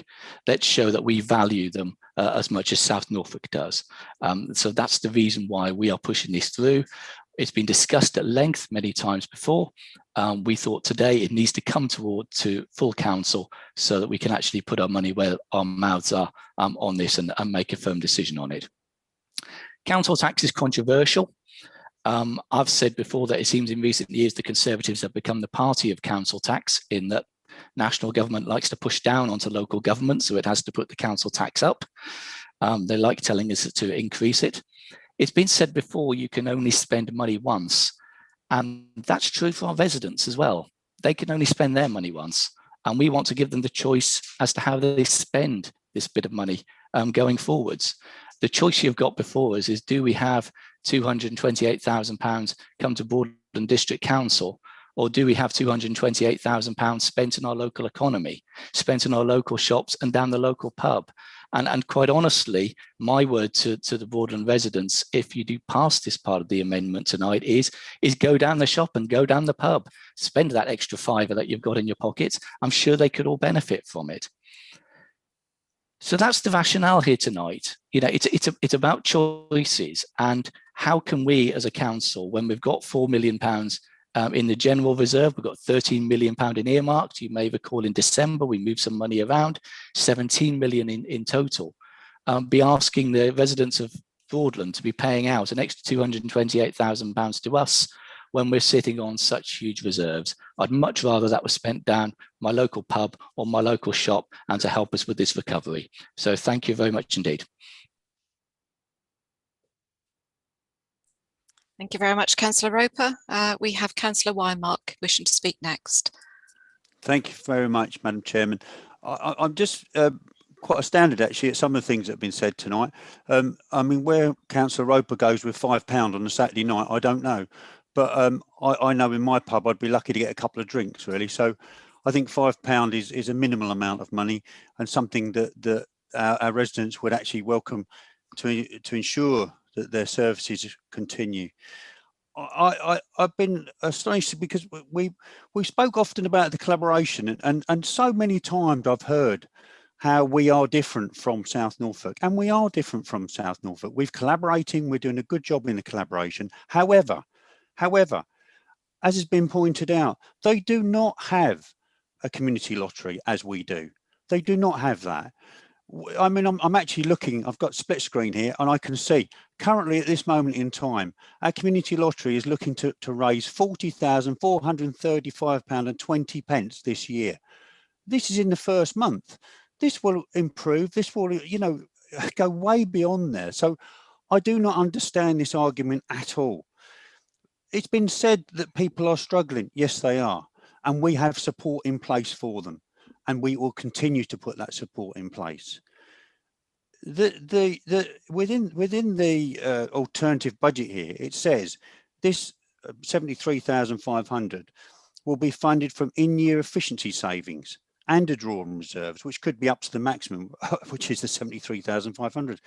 I would love someone to explain to me, if Councillor Riley can actually explain to me, or Councillor Roper really, what efficiency are you looking at here? Because it's not clear whatsoever. So that's all I've got to say, really. I think it's really important that people actually explain what they mean, but this is not a good, robust management of our finances. And I would recommend our budget as put forward. So thank you very much. Thank you very much, Councillor Wymark. Councillor Harpley, you're next in order to speak. Clarification. Francine Boyle mentioned that our council tax rise was lower than other councils. It's not true for all councils. I think Norwich. Councillor Harpley, we seem to be losing you. Councillor Harpley? I believe we've just lost connection with Councillor Harpley. Okay, we'll wait for Councillor Harpley to come back in, and I'll take the next person on the list. Okay, the next person, got Councillor Vincent was wanting to speak on the amendment. Councillor Vincent. Thank you, Chairman. It's good to see that the Liberal Democrats are sure around what it is they're proposing here, whether it be an alternative budget or, as they're now trying to band it, as an amendment. But it is supposed to be an alternative budget because that's what they said they'd do. But as usual, they haven't quite delivered on what they said they'd do. It's confusing as to how things are going to be taken forward, and it's been raised by other councillors. How can you propose something here that looks to seek in-year savings, and they can't even identify one area in which those in-year savings would come forward? There's no proposals around that. And I can only assume from what's being put forward that every other element of the Conservative budget that's being put forward tonight is being supported by the Liberal Democrats and all of the activities that we are taking forward. I'm amazed and flabbergasted yet again to hear and to see that the member grant scheme has been dragged up. The members do a phenomenal amount of work with their grant. Yes, the fund is limited, but it's meaningful and it delivers some amazing projects and some amazing outcomes across the council, across the district. And again, it just goes to show how different Broadland is, because Broadland is innovative in its outcomes and what it seeks to do. So rather than seek to put a fixed pot of money available for communities to draw against or community groups to draw against, alternatively, it's come up with the community lottery, which, as we've heard, in its first month has already raised over £40,000. And if that carries on, who knows what the number will be by the end of the year. And that just is funds that will be going to good causes that put themselves forward. So I just find that the whole proposal that's been put forward is wrong. Also, there was talk about the 106% increase in claims around the issues with the council tax. And again, what Councillor Lawrence forgot to mention was that at that very meeting that she was talking about, there was the need to move some funding from the hardship fund that was put aside to support that, because actually it wasn't needed in that place at that point in time. And while we again said that funding would be available, and Councillor Wymark has also reiterated that all the steps and all the things are in place to support people as it's highlighted, it just seems bizarre that it would be highlighted that there isn't these things available, because there are. The council is very much in its place where it wants to be to drive those things forward. So I really cannot support any of these two changes in any way, shape or form. Thank you, Chairman. Thank you very much, Councillor Vincent.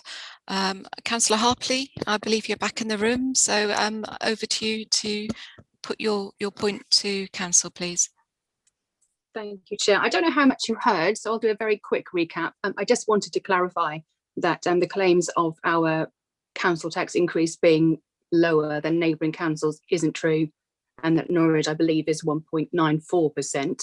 And that's also paired with the fact that our local benefits scheme isn't as generous either. We don't offer 100% to housing benefit recipients either. So when you got that combination of the higher rate of an increase and our benefits being lower, it's not an ideal combination as far as I'm concerned. And also just to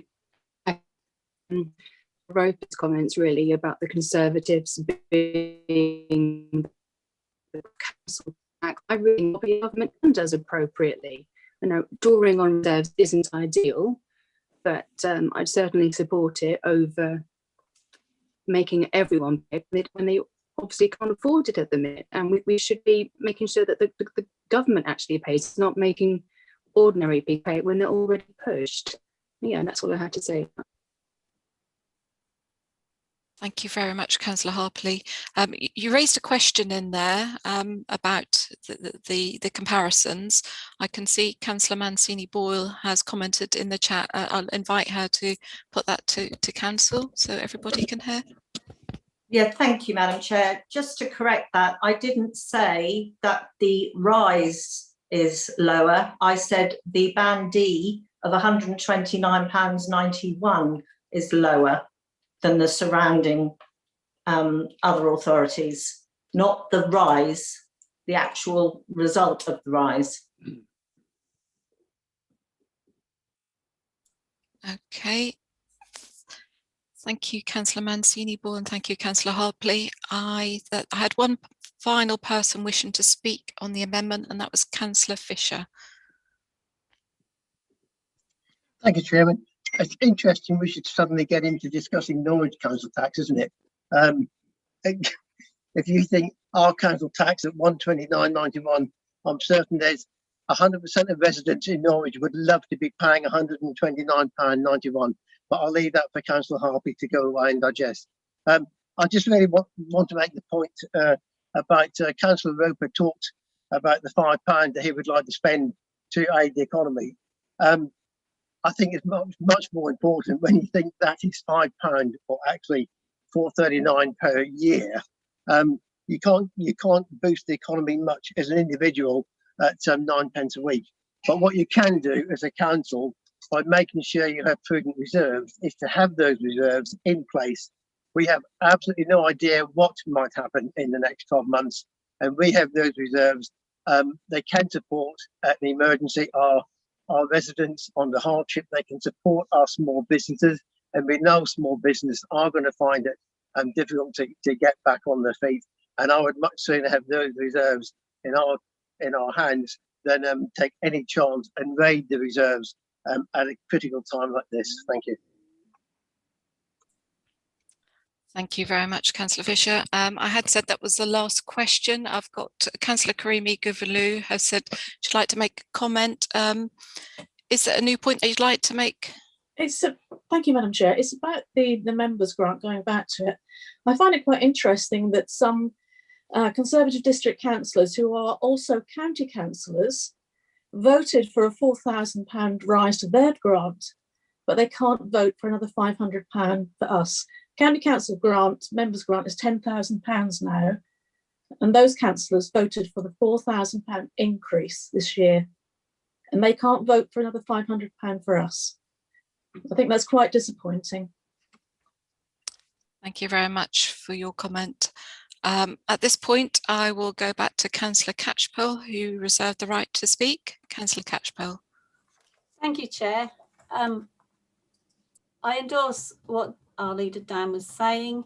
A council tax freeze would result in a lowering of revenue to Broadland District Council of only around £205,000 for the year April 21 to March 22. And yes, the same amount would not be collected year on year in future. But this is a relatively low amount to take from the £17 million reserves our council has at a time when there is so much uncertainty for many residents in our district. I'm thinking especially of those who rent properties, most of whom are liable for payment of council tax. According to a recent report by the Joseph Rowntree Foundation, renters are more likely to work in the retail and other sectors with low incomes and even less job security post-COVID. Even if the government chooses to extend their protection from eviction due to expire on the 31st of March, renters in the private sector pay proportionately more of their income on housing costs than those in social housing and are more likely to get into difficulties with payment of council tax. As if things are not bad enough already for many, let's press the pause button on this year's council tax increase and defer it until next year when we hope life will be more certain for all of us. Over the £1,000 members fund, that would have been invaluable this year. As was pointed out, yes, Aylsham has many community groups who do a lot of really good work. But we are the local councillors and we know which need more support, and raising the 500 to 1,000 for this year would have been extremely useful for those community groups. So I support our alternative budget. Thank you. Thank you very much, Councillor Catchpole. So that now leaves Councillor Riley to sum up or write a reply before we go to the vote. Thank you, Chair. Thank you very much indeed. Yeah, just to sum up and just on some of the points that have been raised, the community lottery has been introduced recently, and the community grant scheme was originally introduced. I have to say, you are completely incorrect about this, to be in line with South Norfolk. I was at the SEAC committee when it was first proposed, and the proposal was very clear. South Norfolk had a £1,000 grant scheme and £50,000 community grant scheme. The proposal was they was going to reduce it to £500. It wasn't mentioned at that committee, at that panel, that they had a community grant scheme. And on that basis, CEC recommended going forward on that basis on alignment with South Norfolk. Subsequently to that, we then had that go through ONS as well. That's now going back well over 2 years ago. What actually occurred is that I, as ONS chair, checked the minutes and then found out that actually considered removing it down to 500, but in actual fact, the cabinet and ONS rejected it in South Norfolk and maintained it at 1,000 and a community grant scheme. So the original proposition here was that we align with South Norfolk. We were supplying direct grants above that figure, because it's now only 23,500 previous to this. And this was to substitute what had gone on previously. That is factual. It was a complete wrong analogy about not aligning with South Norfolk, because the whole purpose of that was to do that in the first place. Also, the community grant scheme has been introduced recently. It's interesting that the Conservative leadership here introduced schemes that are self-funding from the public, and at the same time restricting money and grant directly in community support and for money that the public have already paid for. They're already paying for this in their council tax. And yet this is reduced down, whilst at the same time, we have savings moving forward, as Trudy has just indicated, of this year coming, of 2.2 million.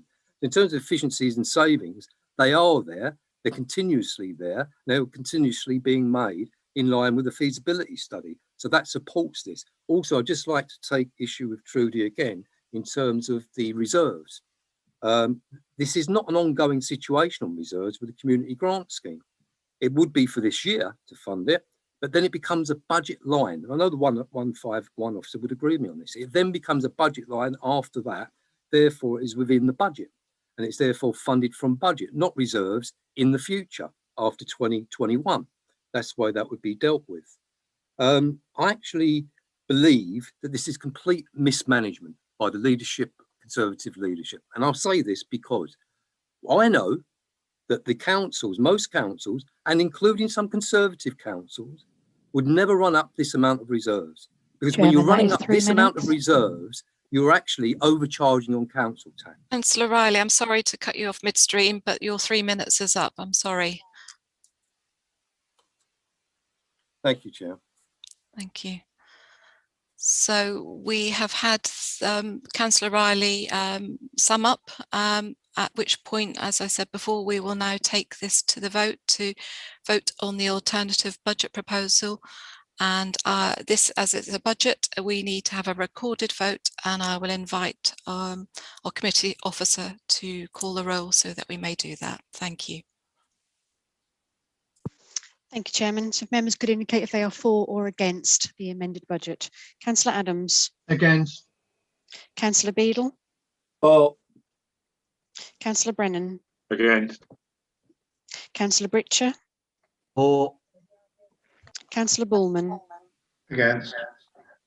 Councillor Catchpole. For. Councillor Clancy. Against. Councillor Copplestone. Against. Councillor Crotch. Against. Councillor Emsell. Against. Councillor Fisher. Against. Councillor Folger. Against. Councillor Harpley. For. Councillor Harrison. For. Is that for, Councillor Harrison? Yeah, sorry, yeah. Thank you. Councillor Holland. For. Councillor Karimi Guvenlou.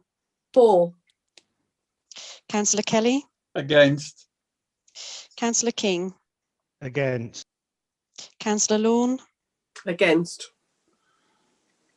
Councillor Lawrence. For. Councillor J Leggett. Against. Councillor K Leggett. Against. Councillor Mackey. Against. Councillor Mancini Boyle. Against. Councillor Murrell. Against. Councillor Neeson. For. Councillor Nurden. Against. Councillor Prutton. Against. Councillor Riley. For. Councillor Roper. For. Councillor Ryman Tubb. Against. Councillor Shaw, Against. Councillor Snowling, Against. Councillor D. Thomas, For. Councillor J. Thomas, Against. Councillor K. Vincent, Against. Councillor S. Vincent, Against. Councillor Walker. Against. Sorry, could you say that again, Councillor? Against. Sorry, could someone assist me? Hello, I can you can't. hear me? No, I'm just struggling. Against, thank you. Councillor Ward Against. and Councillor Wymark.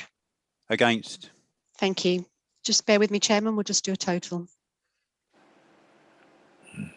That is lost. That is 28 against and 12 for. Thank you. So the amendment is lost, Chairman. Thank you. So we've heard the amendment is lost. So that's failed. We now go back to the substantive motion that was proposed by Councillor Mancini Boyle and I believe seconded by Councillor Vincent. I'll now open up that original motion for question and debate. So if anyone would like to speak on that, please indicate through the chat. I've got one person wishing to speak already, and that's Councillor Beadle. Councillor Beadle, over to you. Thank you, Chair. I find some of these comments at best interesting, sometimes mischievous, and others downright wrong. And so can I just say that some of our neighbouring councils, they do not have parish councils, and if you are town councils, and if you add the parish and the town councils together in the Broadland District Council area, in many cases they are significantly higher than our neighbour. So you know, that speaks volumes for the TAC which is being promoted by this council's leader. It generally comes to the point of, if you can't convince, confuse.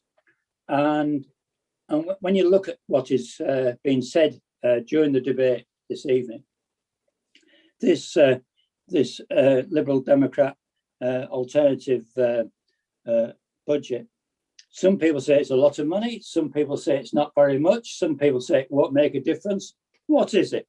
So if you can't convince, confuse. The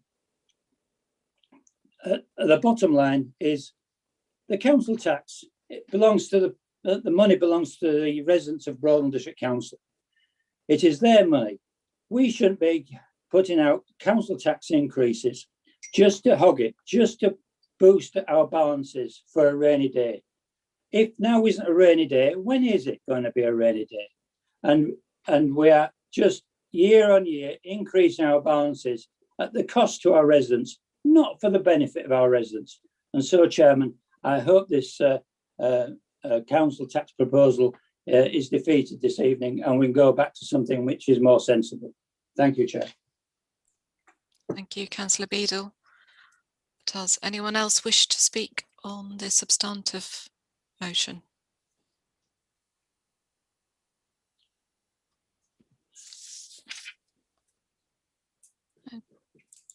Okay, Councillor Vincent spoke earlier, so didn't reserve the right. So I will now go back to the proposer, Councillor Mancini Boyle, to sum up. Yes, thank you, Madam Chair. Just one comment to Councillor Riley. If the draw on reserves for council tax, or if council tax wasn't, if we didn't raise it this year, that would be a draw on reserves year after year, is what I was talking about, not the member grants. And as far as Councillor Beadle goes, he's talking about confusing. Well, he's confused me. I don't really understand what he was talking about there. What I would say, next year is potentially going to be an even more of a rainy day, if that's how he wants to put it. And drawing on reserves at this point in time would definitely not be prudent. We are going to have furlough finish, small businesses that have failed. We have no idea what money we're going to need to support our businesses and residents going forward. So it isn't to boost our coffers and make our books look better. It's to be prudent and future-proofing, as I've said before.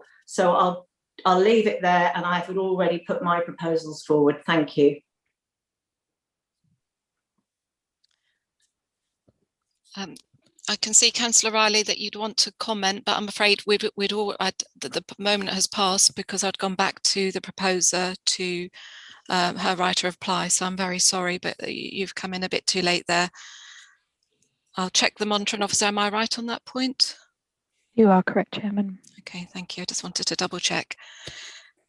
Right, so we had the proposer, we had the seconder. As I said, Councillor Mancini-Boyle has just summed up. It's been a long debate, so I'll just make sure that everyone's clear what we are voting on. I know Councillor Mancini-Boyle did say at the beginning, but we are at this point voting on 9.1, which is a revenue budget and council tax 2021-22, and that's the full recommendation set out on page 42 of your agenda. I will quickly remind you of those. They are: 1, to approve the 2021-22 base budget as set out in appendices A to F, subject to the amendments proposed by Cabinet as indicated and set out in the minutes. 2, the use of earmarked reserves as set out in Appendix E, which is attached. 3, that the council's demand on the the collection fund for 21-22 for general expenditures shall be £6,061. I'm going to read the number out, 6061601, and for the specified expenditure shall be £169,801. And finally, recommendation 4, that the band D level of council tax be £129.91 for general expenditure and £3.64 for special expenditure. Alongside that, we have recommendation under minute 194, that's a capital budget strategy and capital programme 21-22 through to 25-26. Those recommendations on page 47 of your agenda, and that is to consider approval of the capital strategy at Appendix A and the capital programme for 21-22 through to 25-26. That's at Appendix B, subject to a business case being drafted for the proposed street lighting budget. And finally, as has been indicated, it's item 11.1.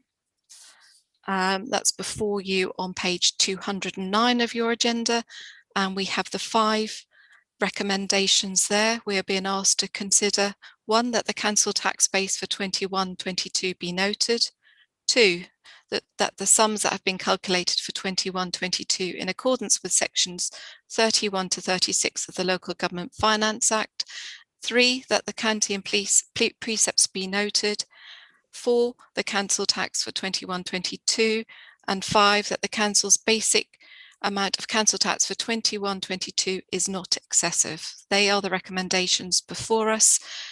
Again, we're required to do this as a recorded vote.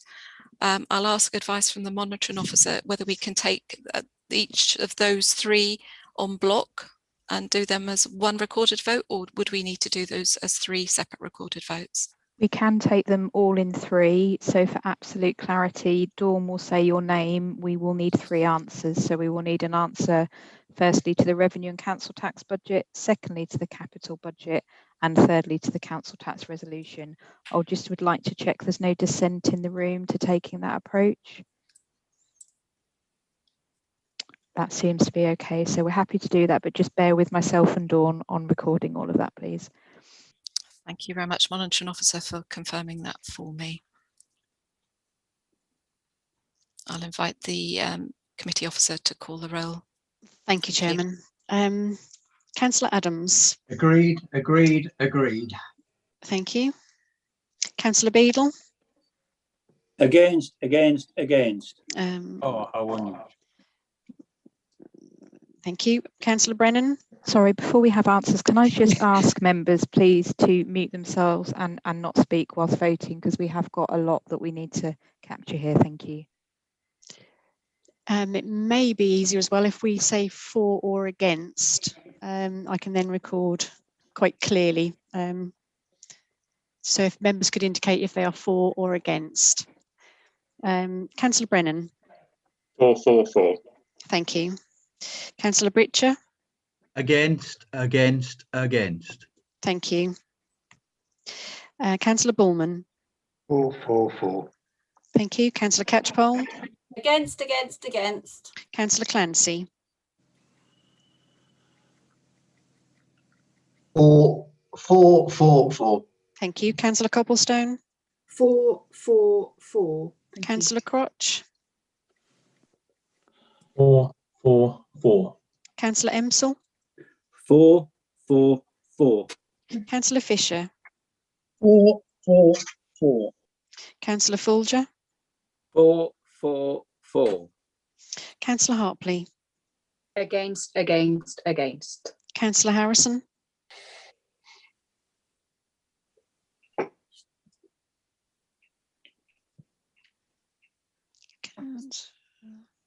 Councillor Harrison. Councillor Harrison, you're on mute. Could you unmute, please?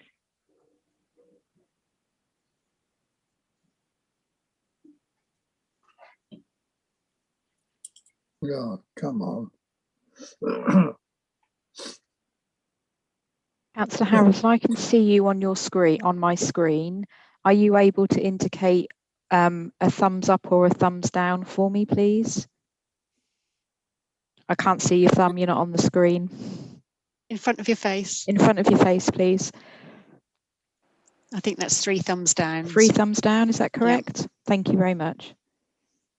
Councillor Holland. Against. Councillor Creamy Givenloo. Against all 3. Councillor Kelly. 4, 4 and 4. Councillor King. 444. Councillor Lawn. 444.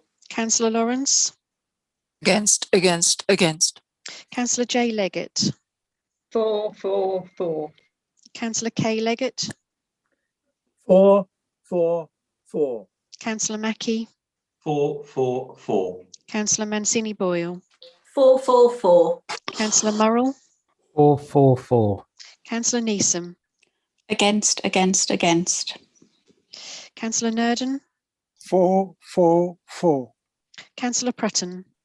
444. Councillor Riley. Against. Councillor Roper. Against. Councillor Ryman Tubb. 444. Councillor Shaw.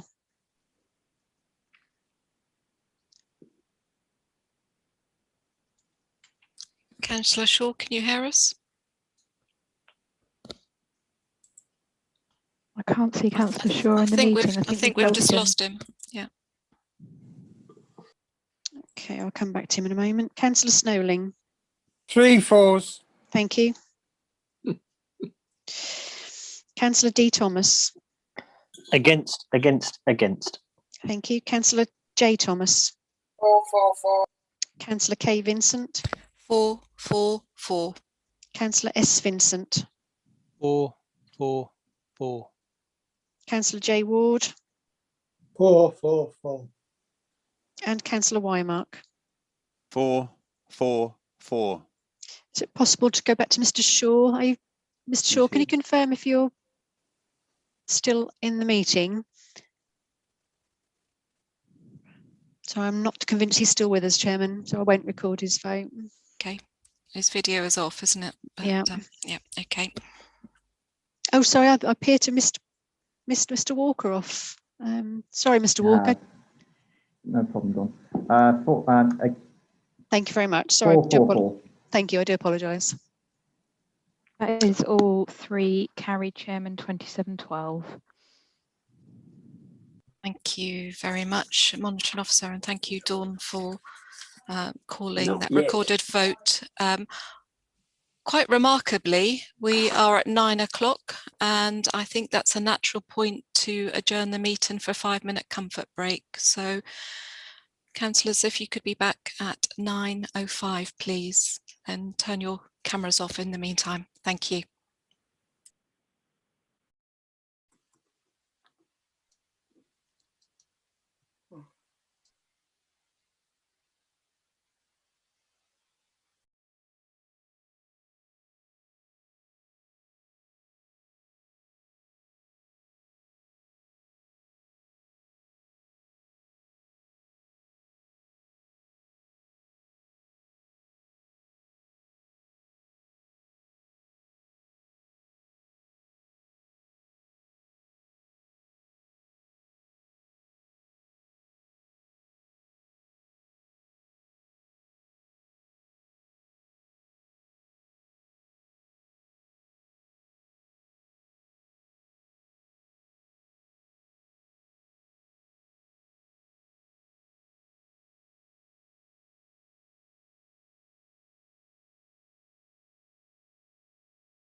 see we're at the time where hopefully members are heading back to the room.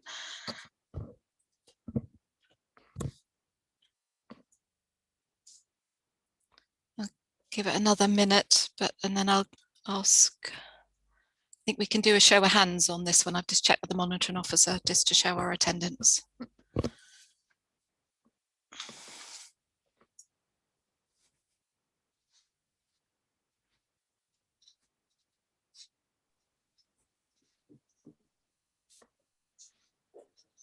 Hi. It won't let me put my video back on. I keep saying that the host has denied it. Debbie's trying to button me up or something. It won't let No, me. not at all. I'll ask Leah to help us with that one.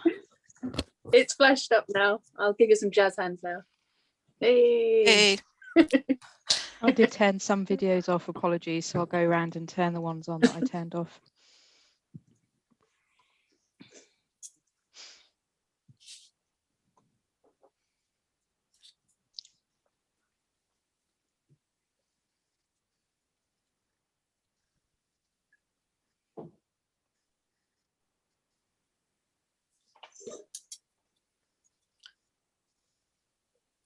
So Emma, the remaining ones switched off. Have you switched everyone back on who you've switched off? Switched everyone. Yeah, okay, we've just got.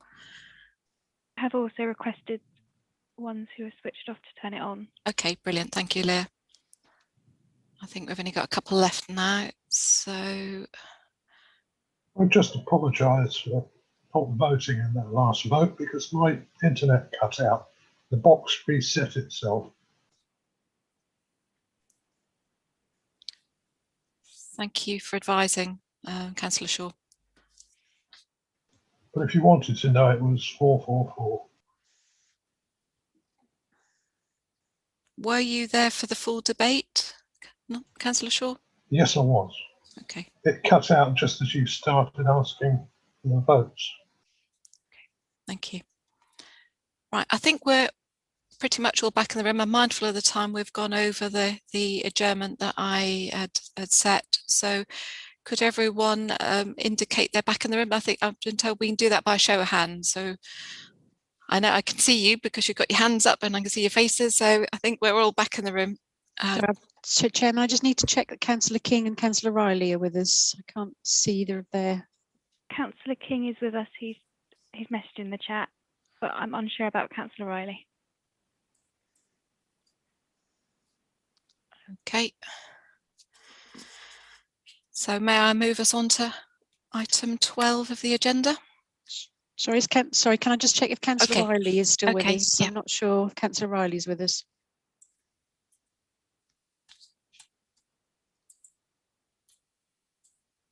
Councillor Riley, can you indicate if you are still in the meeting?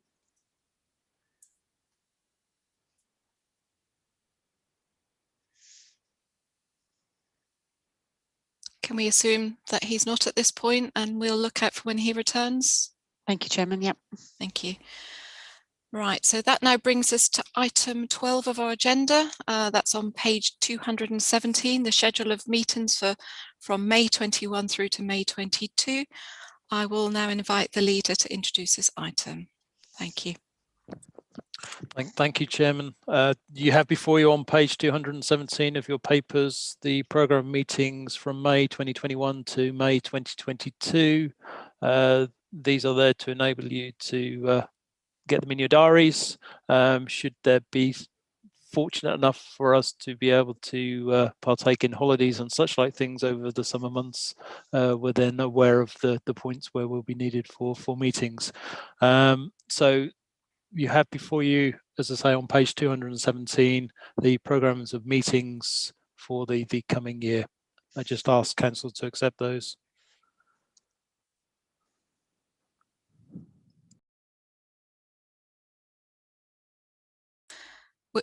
Thank you, Leader. We've been asked to approve those schedule of meetings. So do you have a seconder? I'll second, Madam Chairman. Councillor Fisher was waving too, Chairman. Wymark. So thank you, Councillor Wymark. Would you like to speak now or reserve the right? I'm happy to speak now if you wish. I mean, it's just a very simple programme of meetings and I'd like to go forward with the vote, really. Thank you. Okay, thank you very much. I can see Councillor Catchpole, you have a question. Yes, just a quick one. Do we know yet whether we're going to continue with Zoom, or will that continue to be an option in the future? Thanks. Could I invite the monitoring officer to reply to that one? Absolutely, Chairman. The legislation that's in place at the moment that enables us to meet remotely expires on the 6th of May 2021. We are currently lobbying government and working to look to get that extended, and conversations are on the way. The Association of Democratic Services and Lawyers in Local Government are also working and lobbying government and have got council advice.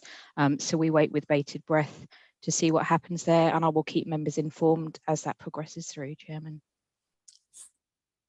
Thank you very much, Monitoring Officer, for advising. Does anyone wish to speak on this before we vote on it? I'm assuming, Leader, you don't want to say anything further?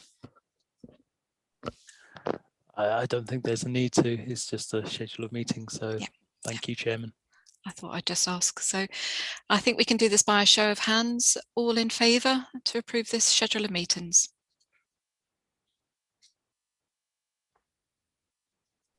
That looks carried, Chairman. Thank you very much, Dawn. That now brings us on to item 13 of our agenda, the pay policy statement for 2020-2021. And I will invite the portfolio holder, Councillor Emsall, to introduce this item. Good evening, councillors. We're now on the pay policy statement on page 218 of your papers. The pay policy statement sets out the council's approach to the pay of the workforce in accordance with section 38 of the Localism Act, and is required to be approved and published on the website by the 31st of March 2020 for the 2021 for the upcoming financial year.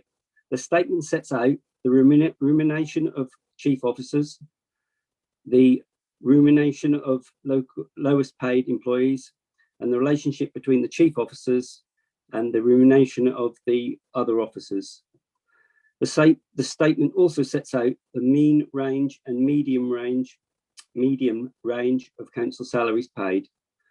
I think this is just a standard statement that we have to do. It's statutory. I endorse the statement. Any questions? Thank you very much, Councillor Emsall. You're proposing this. Do you have a seconder?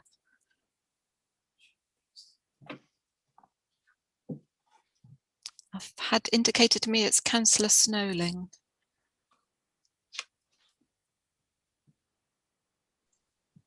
Councillor Snowling, did you want to speak now or reserve the right?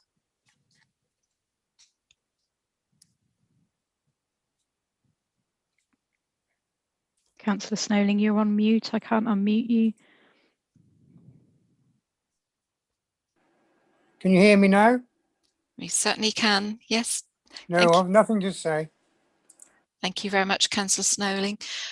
Right, we have a proposer and a seconder. I will open up for questions and debate if anyone would like to raise any points at this stage.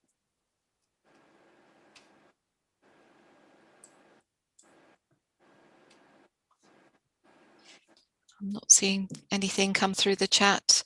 As Councillor Snowling said, he has nothing further to say.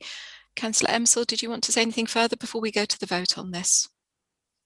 Yeah, I'll just go through it. The recommendation is that the council approves the content of the Broadland District Council's 2021-22 pay policy statement as attached in advance of its publication on the council's website by the 31st of March 2021. Thank you very much, Councillor Emsall. Just check with the monitoring officer. Can we vote on this by show of hands, or do we need to do a roll call? Show of hands will absolutely be fine, Chairman. Thank you. All in favour of approving the document as said?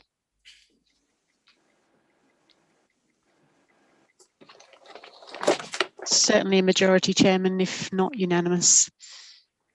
Okay, do I just need to check if anyone's against or abstentions? That would actually help, yep. Yep, anyone against, please raise your hand now. I can't see any hands raised. And any abstentions, please raise your hand now. Nope. Nope. Okay, so that is carried. I will now bring us to item 14 of our agenda, and that's the Monitoring Officer's report. And I will invite the leader to present this report to Council. Thank you, Chairman. This report starts at page 232, and it seeks the approval to make amendments to the terms of reference for the policy development panels and the consequential changes that are required to the standing policy panels and the advisory panels and the special responsibility allowances associated with the list I've just read out. This is required just to really to sort out the Constitution and the way in which these are laid out in the Constitution. So those are the three aspects that are coming forward.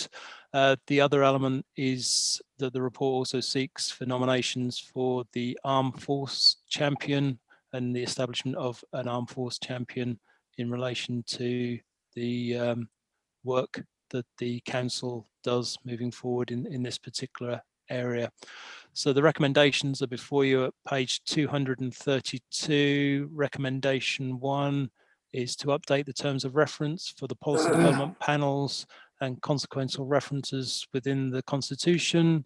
The amendment to the appointments as noted in section 2 of the report. The removal of references to the standing policy panels and the payment of special responsibility allowances for the chairman of those panels. And then recommendation 2 is to note the request for nominations for the Armed Force Champion. I'd like to make those recommendations to Council, please. Thank you very much, Leader. You're proposing that, and I can see in the chat Councillor Merrill has indicated he is seconding that and reserves the right of reply. Thank you very much, Councillor Merrill. So at that point, I will open this up for question and debate. I can see, I think it was Councillor Roper has indicated already that he'd like to speak. Councillor Roper. Thank you, Chair. I'd like to ask, if possible, please, for a separate vote on the 4th bullet point, please, in proposal 1, in relation to the special responsibility allowances, because I don't agree with it. I agree with everything else in this report, but I don't agree with that. There are 2 reasons why I don't agree with it. Firstly, it would increase the number of special responsibility allowances this council has to 21 out of 47 members, and I would submit that that is excessive. In fact, there are guidelines on members' allowances on special responsibility allowances that said that there shouldn't be too many of them in a council. When I first became a member of this council 10 years ago, I think there were only 12 special responsibility allowances. We're now up to 21, and that's 19 members of the 33 strong Conservative group. So that's reason number 1. Reason number 2 is I don't think it's legal. And the reason I don't think it's legal is that 19.1 of the Local Authority Members' Allowances Regulations 2003 says that you can only amend an allowance scheme with reference to an independent remuneration panel. And in this respect, I take issue with 2.1.1 in this report, in that I well remember speaking with the then leader, Andrew Proctor, as leader of the opposition, when these panels were formed. They were formed as an addition, never as a replacement for the standing policy panels, which had always existed as something as an anachronism within the Constitution. But the Constitution wasn't changed then. There wasn't a report presented to Council then. The minutes didn't remove standing policy panels then. No subsequent change in the Constitution has done so. And these advisory panels have always existed alongside, so they're not a replacement. As they're not a replacement, they are an addition to the members' allowances scheme. And on that, unfortunately, if you are going to go by the law, I think you would need to go by an independent remuneration panel, I'm afraid. So on the basis that I don't think this is legal, I can't support number 4. You can't get around the law just by changing the name of something, unfortunately. Thank you very much, Councillor Roper. Could I invite the monitoring officer to respond on that point? Many thanks, Chairman. It's always useful to have some discussions about this ahead of the meeting if we're going to talk about the legalities of things, but I will talk through my understanding of this and where we've got to with this. So as the report sets out in terms of the standing policy panels, they have been in the Constitution for quite some time. We've looked back through the records and it's been at least 10 years since they met. If you go through the Constitution, it's quite clear in there that Cabinet sets the work of the standing policy panels, and that is exactly what happens with the panels as they stand at the moment. Councillor Roper is right that the panels came in 2015. However, the audit trail is somewhat lacking in the regard of how that was set up and what that was set to do. Reading through the terms of reference of the panels, it is quite clear that the panels that we have now are doing the work as set out in the standing policy panels, hence the report that's in front of you tonight, Chairman. Thank you very much, Monitoring Officer. Okay, I can see Councillor Nurden. You have a question? Yes, thank you, Chairman. I am curious to know what amount has been agreed for these special responsibility allowances for panel chairs rather than the special or the SRA for the committees. Thank you, Councillor Nurden. Again, can I invite the monitoring officer to reply to that one, please? I'm just quickly finding the section in the Constitution, Chairman. That is £1,150 per annum. Thank you very much. Councillor Roper, I see that you want to comment again, but you've already spoken on this item. Just a response to the monitoring officer, please. And that is, I entirely agree. It's best that we don't have constitution changes land for the first time at council. And I've made the offer before that any constitutional changes, I'm happy to discuss them in advance with the leader. I think the clue was in when I mentioned about 2015, that the setting up of these panels was referred to me as leader of the opposition by the then leader of the council. It's unfortunate that these things land at council for the first time without discussion, and I'd repeat my point that I don't think this is legal. Thank you, Councillor Roper. I've just taken the view of the monitoring officer. I've heard that the monitoring officer has said it is legal. It sounds like there's a difference of opinion there. Right, is there anybody else wishing to speak on this item? Yes, please, Chair. Sorry, thank you for your last comment. My interpretation of what the monitoring officer was saying was that she didn't give a ruling. And I thought that was quite clear that she was not giving a ruling. And in the absence of a ruling, we shouldn't do this. And I also agree with the first part of what Councillor Roper said. But in the absence of a definite ruling, where our monitoring officer actually categorically says it is correct, and we will be correct, operating correctly, and putting our professional reputation behind our statements, I don't think we should do this. Thank you, Councillor Beadle. In case I misunderstood the monitoring officer, I will revert back to the monitoring officer. Thank you, Chairman. The report is in my name and would not be before you if I was not in support of the report. I'll leave it there, Chairman. Thank you very much. I think we've got a clear answer on that one. So moving on, if there's no other comments, I will go back to the seconder, which is Councillor Murrell, who reserved the right to speak. Councillor Murrell. I think everything has been covered. I don't think I can add anything to that. Just move forward with the vote, please. Thank you very much, Councillor Murrell. Leader, you have a right to reply before we move to the vote. Thank you, Chairman. Just like to take this opportunity again to thank all of those people, all of those councillors for the amazing hard work that they do in bringing forward these panels and the work that they undertake that then finds its way through Cabinet and Council in the way in which policy is then instigated and taken forward and ultimately implemented. just like to just raise one point that was flagged up around the allowance that the chairman receives. I'd just like to reiterate again what's in the Constitution, that no member receives more than one allowance. The allowance received is singular, so this is recognising the input that these chairmen give in the work that they do for the panel. So thank you for that. And I'd just like to ask council to, or I recommend to council the 2 recommendations in front of us on page 232. Thank you, Chairman. Thank you very much, Leader. We have before us, as you said, recommendation on page 232.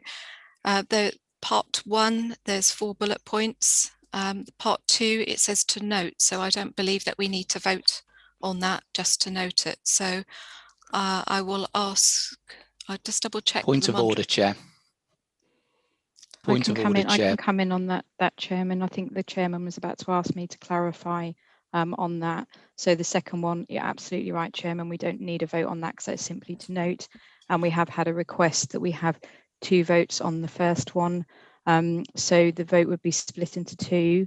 The first vote would be to approve the terms of reference, to approve the amendment to the appointments, and to remove references to standing policy panels. And the second vote would be around the special responsibility allowance. I just need to check that council is happy to do that as those 2 votes. If I can have a show of hands just to, or an indication that you're happy to do those 2 separate votes. That's lovely. Thank you very much, Dawn. Thank you, Chairman. So I'm looking for 2 votes. One, your first vote for the first 3 bullet points, and your second vote for the 4th bullet point. Councillor Adams. Favour of all 4. 4. Thank you. Yep. Councillor Beadle. For and against. Thank you. Councillor Brennan. For. Councillor Britcher. For and against. Councillor Bullman. As a recipient, I suppose I have peculiar interest, so I will vote for and abstain. Thank you. Councillor Catchpole. For and against. Councillor Clancy. 4 and 4. Councillor Copplestone. 4 and 4. Councillor Crotch. In line with Councillor Bullman's comment, I'm not sure if I need to declare an interest as a potential recipient, but if I don't, it would be 4 and 4. Councillor Emsall. 4. Councillor Fisher. 4 and 4. Councillor Folger.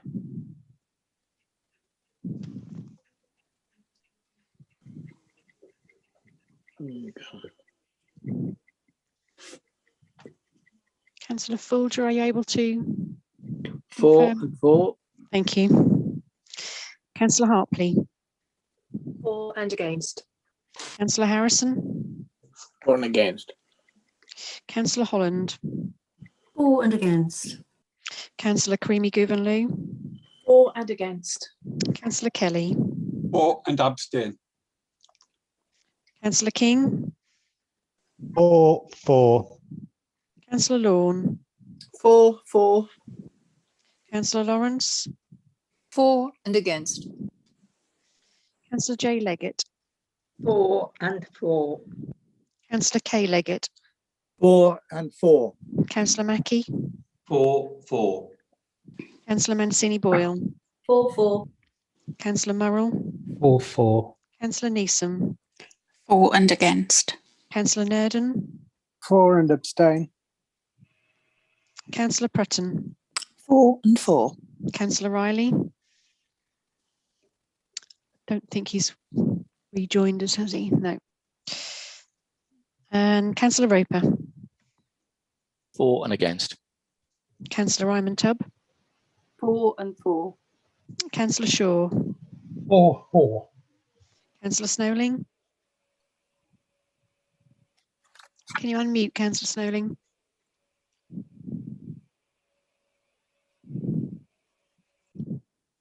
Can you give me a thumbs up or a thumbs down? That's a thumbs up for the first one, and the second one, a thumbs up. Thank you. Councillor D. Thomas. For and against. Thank you. Councillor J. Thomas. For and abstain. Councillor K. Vincent.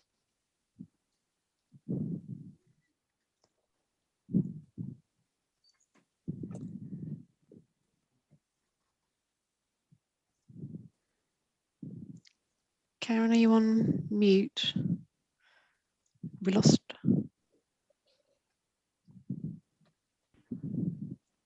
Sorry, I can't hear you, Karen. Can you confirm your vote? 4 and 4. Thank you. Yeah. Councillor S. Vincent. 4 and 4. Councillor Walker. 4 and 4. Councillor Ward. 4. And Councillor Wymark. 4 and 4. Those two motions are carried on a majority, Chairman. Thank you very much, Dawn. I will now move Council on to item 15 of our agenda. That's the outside organisations feedback from representatives, and you will see the reports on page 200, starting on page 247 of your agenda. Council, I'll take the reports as read, but ask if members have any question of the report authors.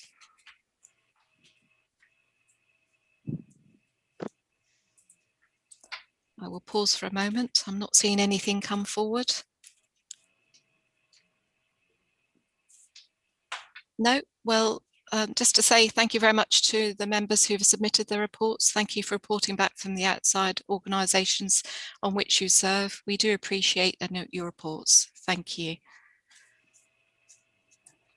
That now leads us on to item 16, questions from members, and that is to consider the following questions received in accordance with the procedural rule 12.4. Firstly, 16.1, that's a question from Councillor Catchpole to the portfolio holder for environmental excellence. I'll now invite Councillor Catchpole to put her question. Thank you, Chair. According to Broadland District Council's current environment strategy on page 10, threats to our biodiversity include habitat loss and fragmentation, pollution, invasive non-native species, and climate change. One of the strategic approaches to this challenge of our natural environment here in Broadland, identified in the strategy, is to enhance existing local green spaces in terms of their recreational offer and their biodiversity value. On inspection of the £82,000 community environmental protection budget, only the usual costs to satisfy regulation of air quality and water sampling, etc., are provided for. Without a 2021-22 budget to make enhancements of local green spaces, how will this be achieved and when? Thank you, Councillor Catchpole, for your question, and I'll now invite the portfolio holder, Councillor Judy Leggett, to respond. Thank you, Chairman. My answer is this. In addition to the community and environmental protection budget, there are a number of other funding sources available to support enhancement of local green spaces across Broadland. These include budget provision for the following: core grounds maintenance budget, 74,600, grounds maintenance repairs and renewal, 6,700, amenity trees budget, 15,000, woodland budget, 37,800 pounds, and tree warden budget, £3,000. In it also, in excess of 3.5 million of Section 106 contributions secured through development is currently held by this council for the provision of green infrastructure, open space and recreational facilities. Of this, approximately 1.7 million is committed to the following projects: Broadland County Park, £288,919. Catton Park, £164,294. Provision of green infrastructure in Strumpshaw, £26,466. Of the remaining uncommitted Section 106 funds, 296,000 is explicitly available for green infrastructure projects.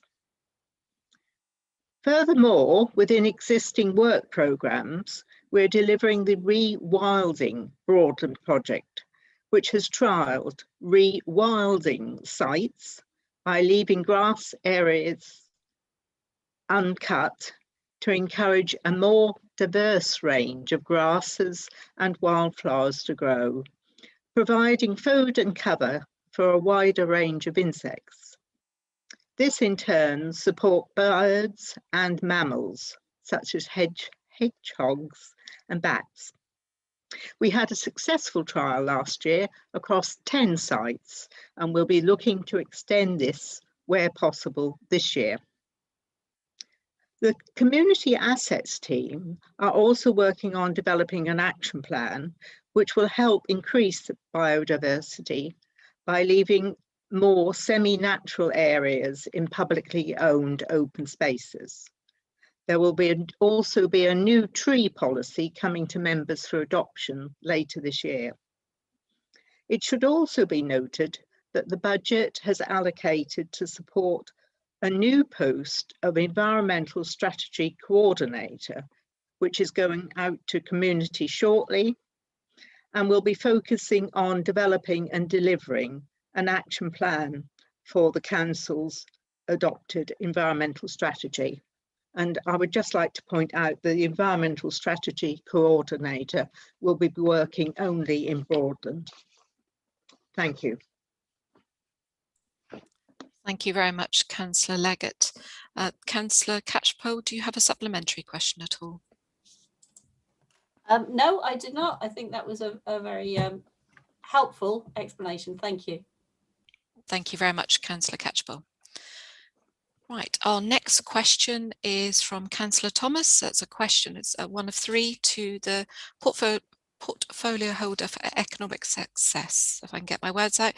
Councillor Thomas, would you like to put your first question to the portfolio? Thank you, Chair. Cheers for that. The questions are there for the portfolio holder to see, so I won't use time reading them up. But if I could just remove question 3, as that one has kindly been actioned. Okay, thank you very much. I'll invite Councillor Copplestone to reply. Thank you very much. Question 1, the name of the country park has been decided and it will be called Broadland Country Park on the grounds it uses a well-established name which will avoid confusion and which confirms the general location of the facility in Broadland. It is acknowledged that some alternative names were suggested by local people, but there was no strong or consistent local preference. These suggestions included a number of names which were quickly dismissed, such as Parky McParkface. However, serious consideration was given to suggestions such as Fenland Forest, Winnie Hills, Brackenwood, Felford and Horsefell, and consideration was obviously given to retaining the name Howan Plantation. However, to enable people to be able to identify the general location of the site and for it to be a name which people would find easy to spell and say, it was concluded that the proposed suggestions or retaining the name Howan Plantation did not achieve these ambitions. Thank you. Thank you very much, Councillor Copplestone. Councillor Thomas, do you have a supplementary question? No, I don't. Thank you, Chairman. Just for question 2, if there's any update on that one at all, please. Yes, of course. Thank you, Councillor Thomas. The survey was required to support a funding bid which had a short deadline. It was a collective decision, including the comms team, to focus on Facebook in order to maximise response numbers. It was also felt that adding the survey to the Broadland webpage wouldn't lead to a significant number of additional responses, and in fact the team were delighted to receive 750 responses via social media.